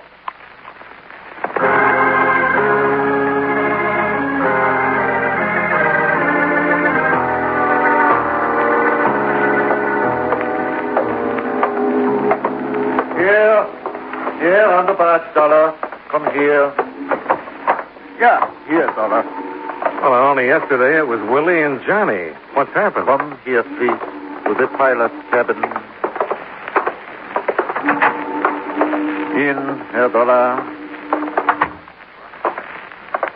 Wow. Who's he? The man who is dead, with a bullet in the nape of his neck. Yeah, that one. Kurt Hausmann, captain pilot of this barge. Observe what else, Herr Dollar. What? On the desk, under his arm. Come please close with me. A letter Herr Pilot Hausmann has begun to write. It is, of course, in German. I will translate it. If you wish of Sam Harvey to know, come you to the barge. Now I will move his arm. You see to whom this letter is addressed? To me. To you, Johnny Dollar. What do you say to that?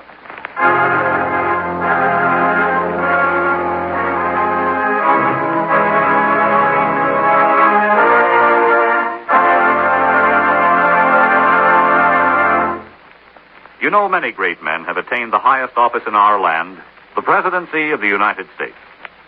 Can you guess the name of this man? He was the second vice president to become president. The son of a poor family, he was indentured to a clothmaker as apprentice at 15. And when he was 19, he bought his freedom for $30. As a congressman from New York in 1837, he opposed the entrance of Texas as a slave territory.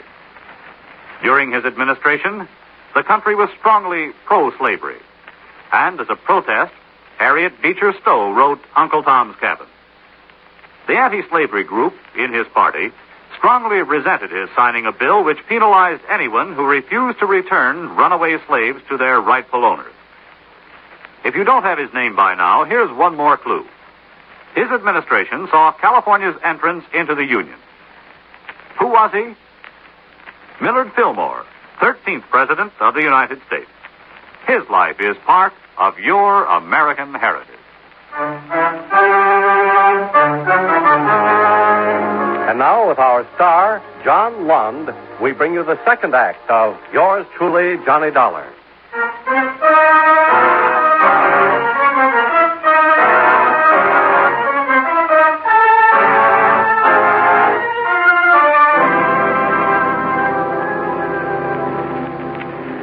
Herr Dollar, since you have arrived, you have talked with people. With me, with Paul Turner. At Tempelhof Airdrome, with a widow. What words did you speak to them, Johnny Dollar, that makes this man dead? Read it this way, Willie. I'm on a job. Insurance investigation. Yeah, into the dying of Sam Harvey. Into the murder of Sam Harvey. $50,000 worth. So, perhaps you have discovered a thing which I, too, should know of the death of Sam Harvey, which will explain this death. If that is so, then tell me. So far, I've found nothing. Nothing you don't know already. Not one thing. Please. I tell you, I don't... Please. I believe you. Well, you've got a way with you, Willie. Schöne Danke. You want to tell me things now? Happily, I do. This Kurt Hausmann, who is he? Pilot of a river barge. What else? Thief, petty, also grand. What else? Before he grew out of it, a black marketeer. And after that, what? Smuggler. From west to the east zone. Also vice versa. Very rich. And still you let him get away? Please. Go ahead. Kurt Hausmann, besides what he was also an eel. You understand? A slippery eel. Many times arrested, many times released. Insufficient evidence. An eel. And he's murdered on the Havel River and found at Spandau, near the French zone, where also was found the body of Sam Harvey, where... Please. Forgive me. Near the French zone, where also was found the body of Sam Harvey. And he begins a letter to me saying if I want to know about Sam Harvey... Which will become an exhibit on the official files. Which figures he knew something about Harvey's death. I would say so. Then someone stopped him from getting the letter to me. I would say so. And that's all? No. Kurt had a friend, a beloved friend, Fräulein Mary Fuller. She came with a troop 4 years ago to entertain your occupation forces. She entertained them. When they left, she stayed. Unter den Linden was what she wanted, she says. Where do I find her? Where do we find her? Yeah, you and me. Where? At Zeelandorf. There's a carnival there. A carnival? Yeah, waxworks, the hula dancers, knife throwers. Fräulein Mary stands in front and beckons so. Well, we just better see this Fraulein, Willie. Yeah, after the ambulance has taken away the body of Herr Hausmann.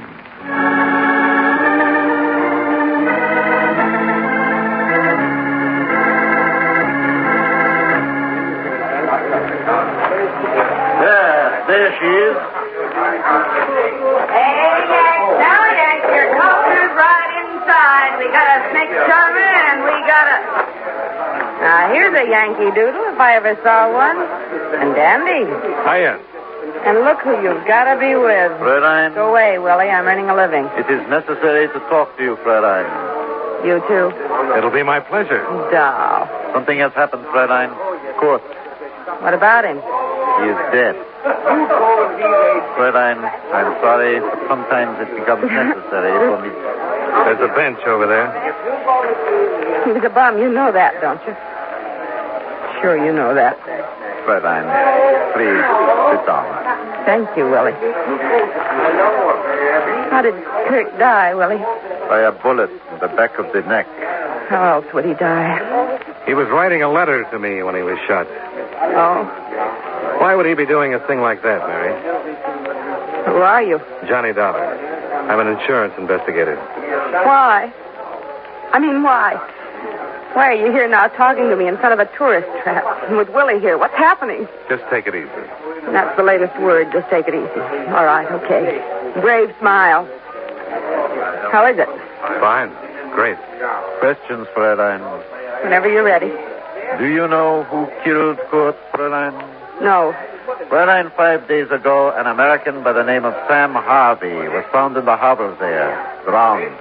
Did you know him? Old Sam? Old Sam Harvey? What about him? He was a thief. How? The barge on the river. Kurt's barge? Sam owned it with Kurt. Anything illegal that could be done on the river. Smuggling, black market, name it. Anything from Potsdam and up the canals all the way to Hamburg. If it was illegal and could be carried by barge, my Kurt and good old Sam Harvey. I thought Sam was a machine tool engineer. Only when the barge business was slow. Did you know his wife? Practically. What does that mean? I was their shopper. Sam would give me money and say, buy for Elsa. Presents. Silk stuff they make over in the French zone. Leather from the British zone. Lots of these ceramic earrings, see, like I'm wearing? Yeah, real nice. Just make them for pierced ears. Sam showed a pair of them to Kurt, and Kurt made me pierce my ears so I could wear them, too. Yeah? Sam would get me to buy sweaters and woolens for her. Buy them and send them to her. To Vienna? Sure. One more thing. You know a lad named Paul Turner? No. You want me anymore, Willie? Thanks. Hey, mein Herr, Fraulein, now come on in. Now come on in. We got a snake charmer. We got a nice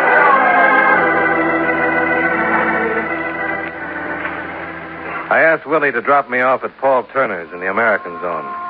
There, I asked Turner the address of Sam's widow, Elsa Harvey.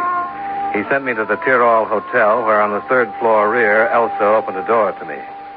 What do you wish here? To make an apology, Mrs. Harvey.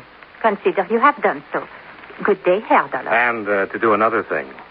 To give you the papers you'll need to sign, so you can get that $50,000 insurance of your husband. Come in. Give them to me. Sure. Take your time about it, Mrs. Harvey. Read them over. I'll wait till you're finished. A messenger will bring them to you. Yeah, sure he will. Mrs. Harvey.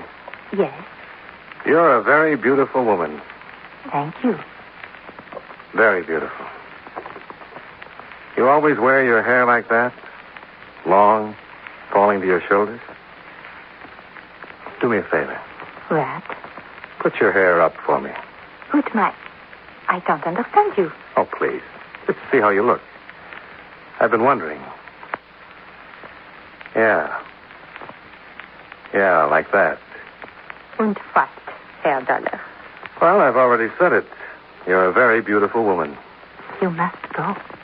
Sure. Wiedersehen. Auf Wiedersehen, Herr Dollar.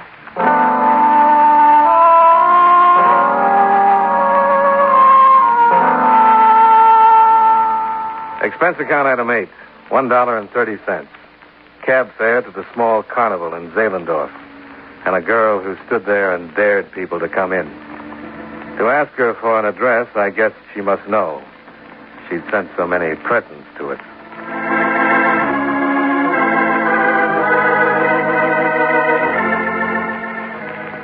Expense account item 9, $63.95 airfare and incidentals to Vienna. Expense account item 10, cab fare, $1 even, to a red brick apartment building 5 stories high and a block square. Frau Harvey? That's right. Mrs. Harvey is dead. When? Yesterday morning, early. Listen, did she get a wire from Berlin last Tuesday? Yes, she did. But of course she could not read it. I gave it to the other lady. What other lady? Her friend who lives across the hall, who was kind to her and took care of her, who paid for her funeral. And who moved out right after it was over? Yes, but how did you know?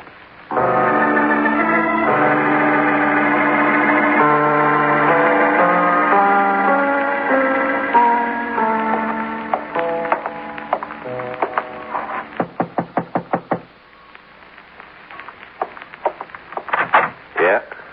Oh. The widow Harvey inside, Paul? Uh-huh. You answer her door for her now? Mm-hmm. So I have to get past you to speak to her, huh? Elsa, Yes, Paul. it's Johnny Dollar. Good. Come on in. Hello, Frau Harvey. Here are the papers, Herr Dollar. I have signed them. Oh, fine. Thank you. What are you doing? Tearing paper? Are you going crazy, Dollar? No. I always tear up policies this way, Paul. What is the meaning of this? What's your real name? My name? Cut it out, honey. This Dollar's no slob. How much do you know, Dollar? All of it. For instance? Well, I just got in from Vienna. A girl died there. Sam Harvey's wife. Mm-hmm. See, I told you he wasn't any slob, honey. She was sick. Then she died. Her husband died. Why shouldn't I have the money in the policy? I took care of her That's and not legal. That's all, honey. How could he know, Paul? How could he possibly know? By a stupid little slip. Earrings. For pierced ears. Like Sam's wife had and like you don't. Which made me go to Vienna to make sure. And I did, and I'm sure. Okay, Dollar. Okay, what? You tore up the policy. Blow. Paul, you knew this girl was a phony right away at the airport. But you went along with her. I asked myself why. You got an answer? You're trying to hide something, too. Murder? Yes, something's got to give, Dollar. Sam's murder? Carl's? You know what you know, and I know what I know. One of us has got to go. Killed Sam because you wanted in on the barge business. The smuggling, the black market. But Carl. Why Carl, Paul? Why did you kill him? He didn't want me in. So bad he didn't want me in, he threatened to get to you. He almost did. You almost got out of Germany, Dollar. But now I don't...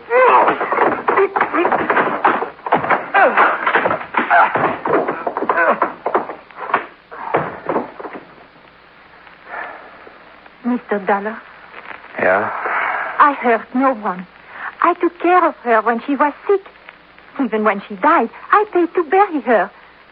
I took a chance, and I lost Mr. Dollar. Who can say I harmed anyone? And in Vienna, it's not very pleasant. Oh, please. It's not for me to say. It's for another fellow. Name of Willie. Nice man. Very nice.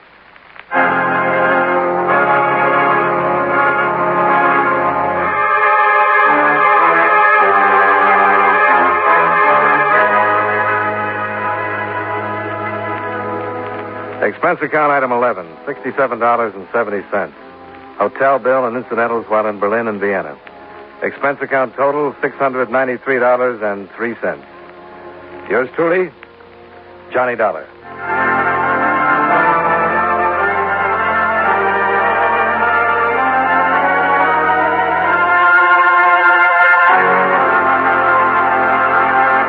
Yours truly, Johnny Dollar, stars John Lund in the title role and was written by Morton Fine and David Friedkin with music by Eddie Dunstetter.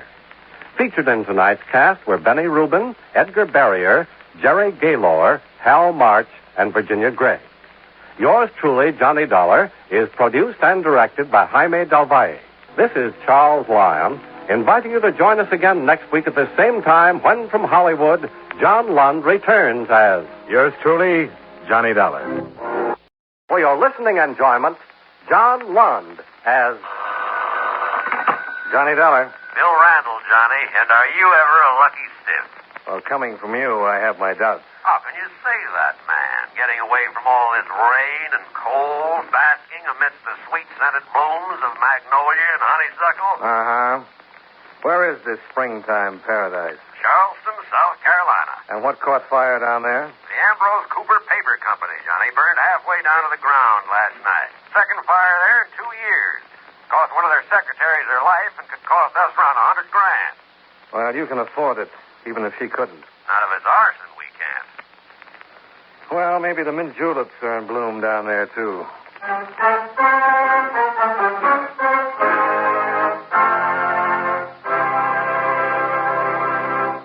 Now for just a few words on the subject of getting things done. Within the past few years, a new plan of activity has sprung up in America, the do-it-yourself plan. Whether you want to build a better mousetrap, a house, a rocket ship, plant a garden, or have some new clothes, you can buy the plans or patterns and do it yourself, which is a good idea. But there are still many things which can be done better with advice and help from the experts. For example, if you want to know the best way to plow the land, irrigate fields, or terrace your sloping acreage, there are experts who are always at your service. The engineers who are employed by the Department of Agriculture. They are also the ones to ask for advice in constructing the buildings and potato cellars and seed beds on your farm. If you need electrical power on your farm, the department's electrical engineers will give you the help you need. Perhaps you may want to know the best way to can vegetables, what special shoe to buy, or how to plan the right kind of meals. If you do, the Bureau of Home Economics issues booklets on almost everything that goes into a home. If you want to set up a practical bookkeeping or accounting system to help budget and control your farm expenditure, the Department of Agriculture will help you work out the system which is best for you. It will also give farmers advice on financial matters, even help with cash loans, and help the farmer establish prices for his products which are fair to both him and the buyer. All in all, the Department of Agriculture is a right neighborly organization to deal with, and an important part of your United States government.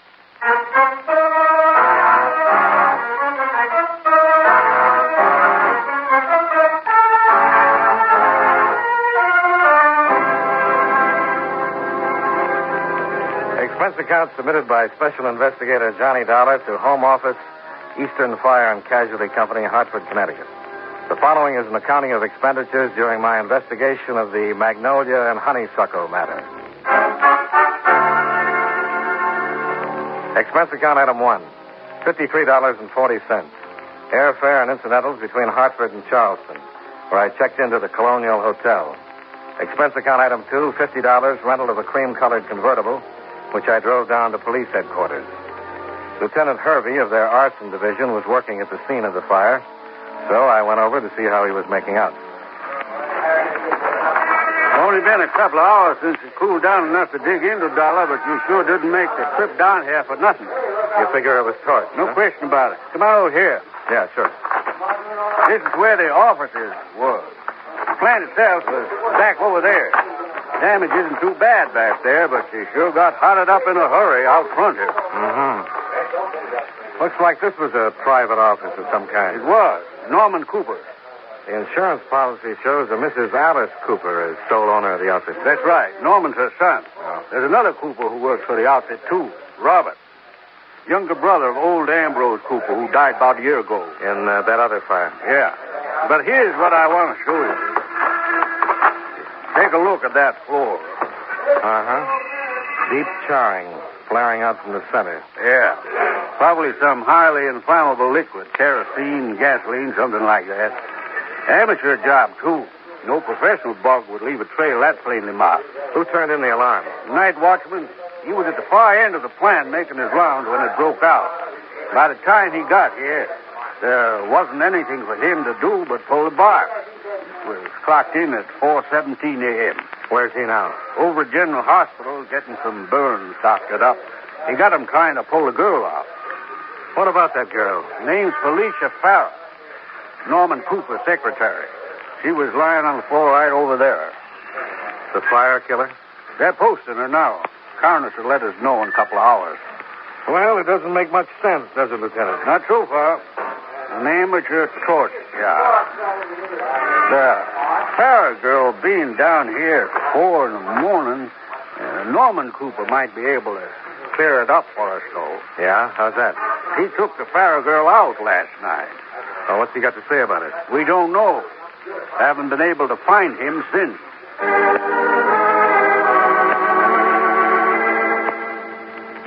There was nothing more I could do at the scene of the fire, so I went to pay my respects to our policyholder, Mrs. Alice Cooper, whom I found silver-haired and gracious, serving tea in her mansion on Laguerre Street. She fitted perfectly into a picture of the Old South. Her brother-in-law, Robert Cooper, was also present. He struck a more discordant note. It was so nice of you, Mr. Dollar, to find time from your pressing duties to come calling on us. Actually, I should think that the interests of Mr. Dollar's insurance company would be more properly served in some other way. Just what did you have in mind, Mr. Cooper? From what Lieutenant Hervey tells us, there's definite suspicion that the fire was deliberately set. Your time might better be spent among the criminal elements of Charleston rather than here. No, really, Robert. I'm sure that Mr. Dollar is a more qualified judge than either of us as to what procedures he must follow. Some tea, Mr. Dollar? No, thanks, Mrs. Cooper. Robert? If you please, Alice. I presume one of the first things you'd like to know, Mr. Dollar, is the present whereabouts of my son, Norman. Do you know where he is, Mrs. Cooper? He's away on a hunting trip, Mr. Dollar. He left last night, around midnight. Norman loves to go hunting. It's his favorite sport, you know. He'll be back in a few days to answer any questions you might have. Uh-huh. Isn't midnight a rather unusual hour to leave on a hunting trip? Now, look here, Dollar. I strongly resent the implications in this line of questioning you're pursuing. I imagine Felicia Farrell strongly resents the fact that she's dead, too. Norman had nothing to do with that. Or with the fire. Of course he didn't, Robert. But Mr. Dollar's certainly entitled to the information he desires. Mr. Dollar, midnight's the time Norman prefers to leave on his trips. That way he arrives at the hunting preserve at dawn. He always says it's the best time for shooting. Mm-hmm. I understand he had a date with Felicia Farrell last night, Mrs. Cooper. Yes, that's right. It took her to a company dance at the country club. It was over at 11. He brought her back home and then left on the trip. Just how friendly were your son and Felicia Farrell? Why... I'll answer that, Alice. And I'll put it bluntly, Mr. Dollar. Felicia Farrell was extremely attractive, but hardly the kind of girl Norman would consider marrying. And as far as I know, there's still no law against the sowing of a few wild oats. There is if the harvest turns out to be murder. Alice. I'm sorry. That was terribly clumsy of me. Are there any more questions, Mr. Dollar? Not now, Mrs. Cooper. And thanks.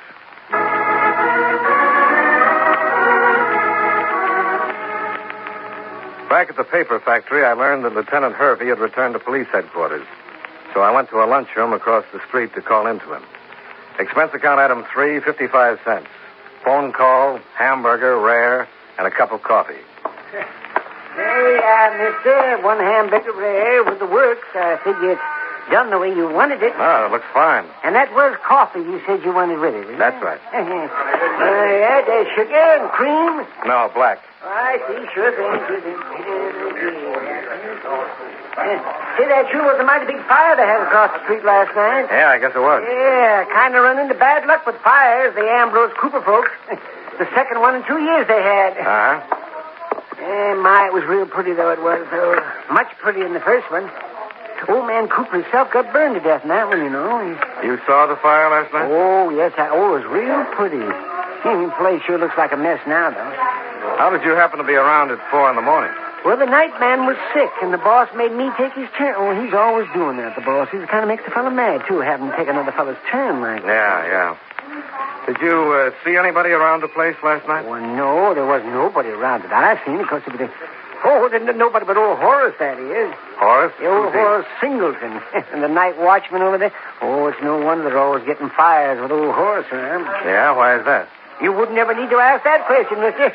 If you'd seen him the way he was in here last night. He came into the restaurant last night? Oh, yes, he always does. He gets to nipping at that bottle of his, and then somewheres around 3 or 4 in the morning, he begins to feel like having a little bit of company. So he'd been nipping last night, too. Nipping? Man, he was drunker than 40 hoot owls. Oh, he was real happy. Real happy, old Horace was. Said he was kind of celebrating his retirement. What time was that? Well, let me see. That was maybe 10, 15 minutes before the fire broke out. But I never figured old Horace would be rich enough to retire, though. I always thought every extra cent he made went for booze. How come you didn't tell the police all this? Well, I don't know. Well, I never thought about that, I guess. You think maybe I ought to tell them something about that? They ought to know something about that, huh? Well, they might be interested.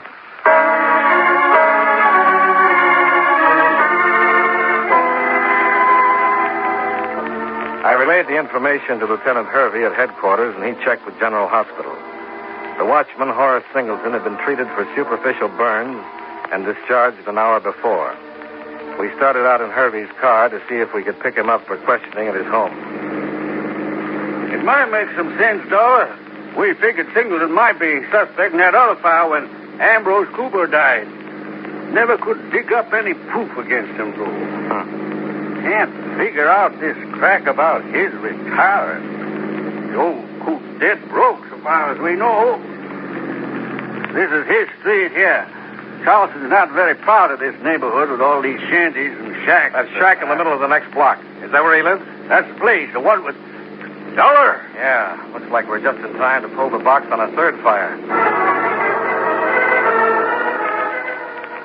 By the time we got there and broke down the locked front door, the fire was really getting underway. Right in the middle of it was a rickety iron cot, and in the middle of the cot was the body of Horace Singleton. An empty whiskey bottle was still clasped firmly in his hand. We managed to get him outside just as the first pumper rolled up in answer to some neighbor's call.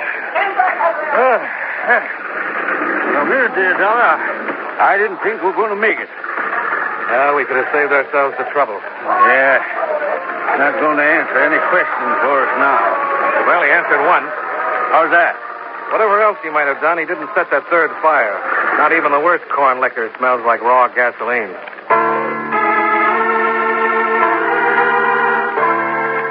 We waited around just long enough for the coroner's man to come out and pick up Horace Singleton's body, and then went back to headquarters. Looks like we're in kind of a rut, Dollar. 3 fires, 3 bodies. And we're getting nowhere fast. Well, at least we've got a pretty classic arson pattern. Yeah, the use of fire to destroy the evidence of another crime. This ties in, too. The coroner's report on Felicia Farrah. Lung tissue not seared or burned. Definite evidence of oxygen starvation.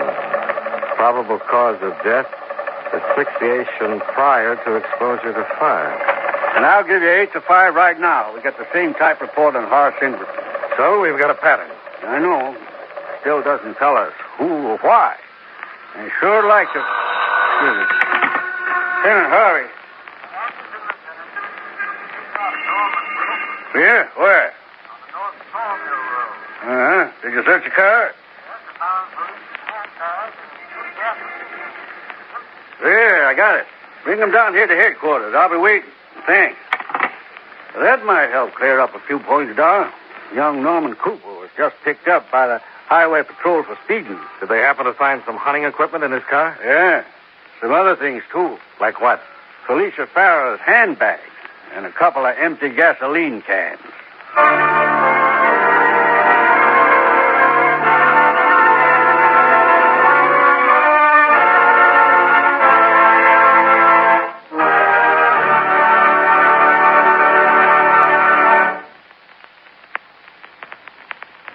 You know, many great men have attained the highest office in our land, the presidency of the United States. Can you guess the name of this man? He has been called a lawyer by profession, a fighter by choice, and a politician by force of circumstance. And he was outstanding in all three fields. In 1788, at the age of 21, he was appointed public prosecutor for the region which is now Tennessee. As president, he was the first to introduce the National Convention for the nomination of presidential candidates.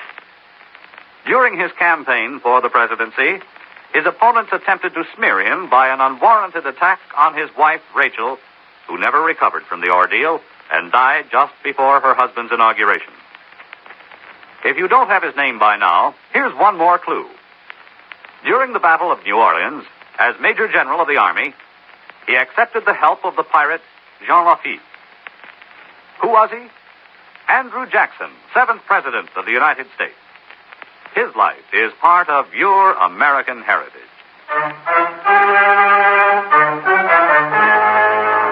And now, with our star, John Lund, we bring you the second act of Yours Truly, Johnny Dollar.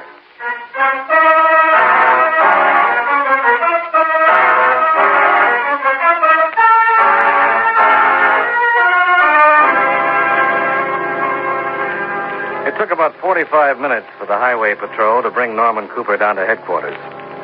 When we sat down with him in Lieutenant Hervey's office to talk things over, he didn't seem too upset at the prospect. I caught the news on the radio up in Marlboro County, turned right around, head back home. That's why I was speeding. You sure that's all you know about it, Mr. Cooper? Of course it is, Lieutenant.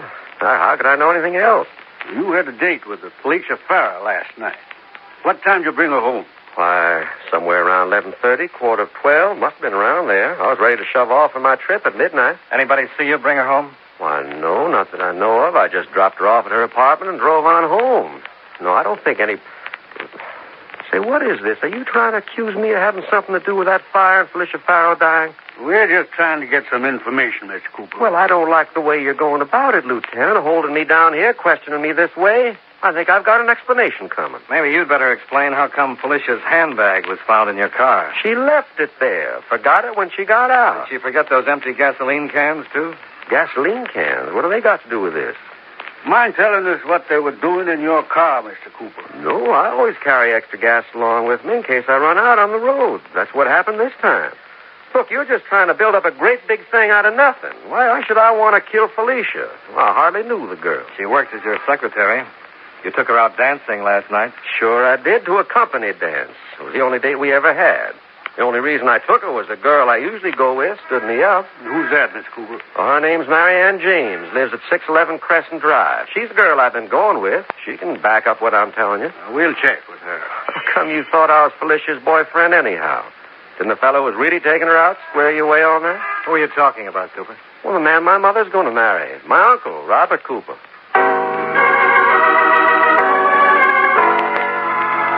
While Norman Cooper was giving his statement to the police stenographer, Hervey made a few calls around town trying to locate Robert Cooper. He came up with nothing, so I drove to Marianne James' address.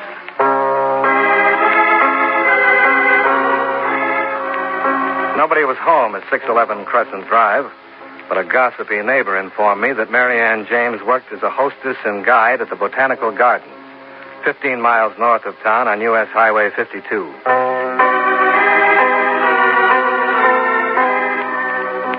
Expense account item 4, $1.50, entrance fee to the garden. According to the modest sign out front, I was entering 250 acres of the most lush and beautiful flora to be found in South Carolina. Marianne was one of 10 Southern belles whose job it was to paddle enraptured tourists around artificial canals in flat-bottom boats, while intoning the glories of nature to be found there. I waited until her boat was free then stepped aboard, and we pushed off. You'll notice over there on the left bank, sir, the border of azaleas for which the botanical gardens are justifiably famous. There are over 47 different varieties of these lovely, delicate blooms, ranging all the way from the purest of virginal white to the deepest shade of passionate red. Okay. Now, straight... Okay, Marianne. You can relax now. I beg your pardon, sir. We're out of sight of the dock. Suppose we talk about something more interesting for a change. The rules of the garden, sir, forbid us girls to enter into any personal conversation with the visitors here. Must get pretty boring. Oh, you don't know the half of it. I get so sick of azaleas and magnolias and honeysuckle at times I could just... Say, now, wait a minute. You're not one of those company spies, are you? No, not this time. My name is Johnny Dollar. I'm an insurance investigator. I can't say I rightly know what that means, Mr. Dollar. Well, boiled down, it means I'd like to ask you a few questions about Felicia Farrow. Felicia Farrow? Well, I don't think I rightly know anyone named. Oh. Now, you're not talking about that poor girl who got herself burned to death in that fire last night. Yeah, that's the one. I read about that in the papers this morning. That poor, dear thing. What a perfectly nasty way to die. But I'm afraid all I know about her is what I read in the papers, Mr. Dollar. That's not what Norman Cooper says. Norman? Did he say I knew anything about Felicia Farrow? That was my general impression, yes. He's just a darling old thing, Norman is, but he sometimes gets the craziest ideas. A poor girl like me working out here hardly gets a chance to meet anyone.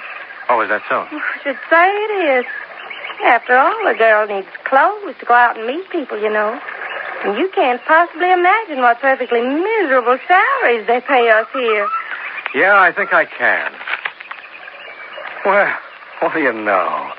Looks like somebody dropped some money in the boat. Now, did one of those careless visitors here do that? I swear, some people would lose their heads if they weren't fastened on. Yeah. If you'll give me that bill, Mr. Dollar. Oh, sure. Here. Now, what were we talking about? Felicia Farrow. Oh, yes. The poor dear girl. Of course I knew her. What was I thinking of to say I didn't? You know where she was last night? I ought to. Oh? Why is that? I had a date to go to the company dance with Norman, but at the last minute I got a silly old headache. I didn't want to spoil Norman's fun, so I asked Felicia to go with him instead. Has she ever gone out with him before? With Norman? Well, hardly. He's been escorting me around for the past year or so. Who did she go out with? Felicia? Well, no one in particular. Well, what about Robert Cooper, Norman's uncle? I heard Felicia talk about him once or twice, but that's all. I know for certain she never went out with him. Well, Norman said she'd been going out regularly with his uncle. He did? That's right. You know, that's very embarrassing, Mr. Dollar. Oh? Why? Well, Norman's such a darling old thing. I sure hate to get him to any trouble. But it stands to reason that one of us is lying. And I sure know it isn't me.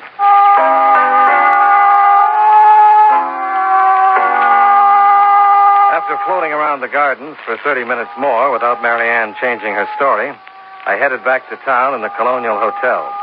There was a message from Lieutenant Hervey asking me to call him at headquarters the minute I got in. Been checking the bank accounts of the people involved, Dollar, and it looks like it's paying off. Well, it's about time something did. Felicia Farrow made a cash deposit of $500 over and above her salary checks each and every month for the past 2 years. What about Norman's account and Mrs. Cooper's? Nothing there. But Robert Cooper's account shows a correspondent cash withdrawal of $500 2 to 4 days before each of Felicia's deposits. Have you picked them up yet? No, but we will. And it's not too tough to figure now. Well, a blackmail motive might be a little hard to prove without knowing what Felicia had on him. Felicia Farrow has a safety deposit box in the same bank. Can you get a court order to open it? We're getting one now. Care to join us? I don't mind if I do.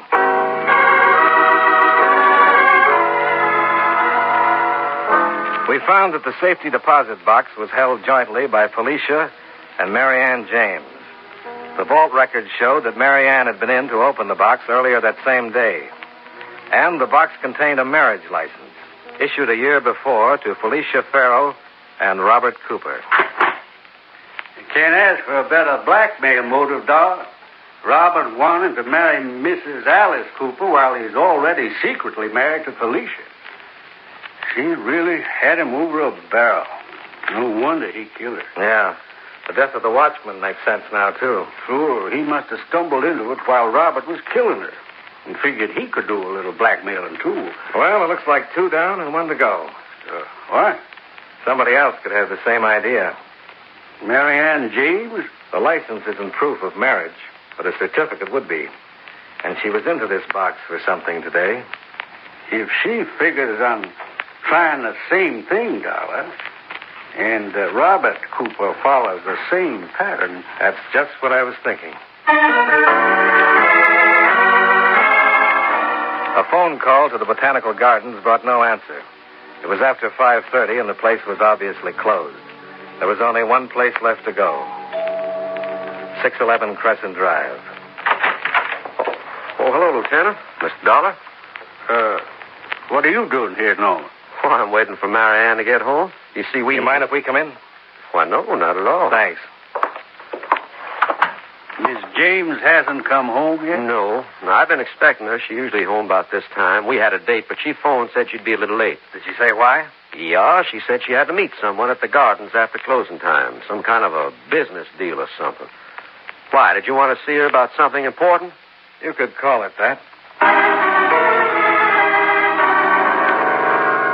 We covered the 15 miles out to the Botanical Gardens in something like 11 minutes flat.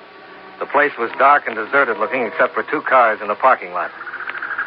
The hood of one of the cars was still warm, and it was registered to Robert Cooper. He's in there with her, Dollar. No question about it. Where? I don't know, but with 250 acres to cover, we better get started. We split up and headed into a night-blackened mass of tropical foliage.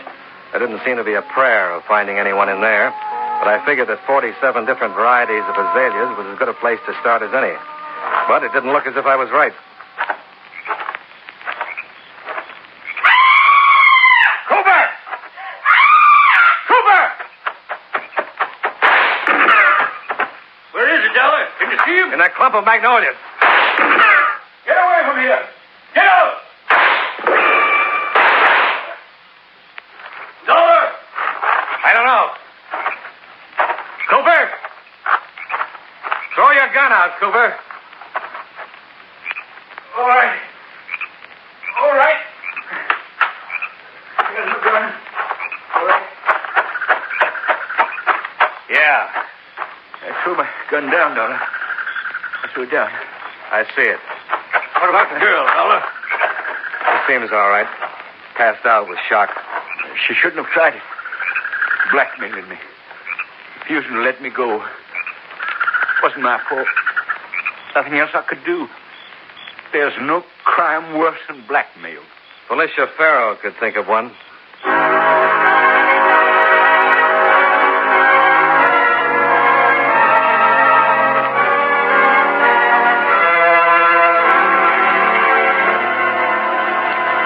Expense account item 5, $18.30.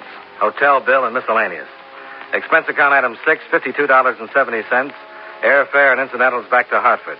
Expense account total, $176.45. Yours truly, Johnny Dollar.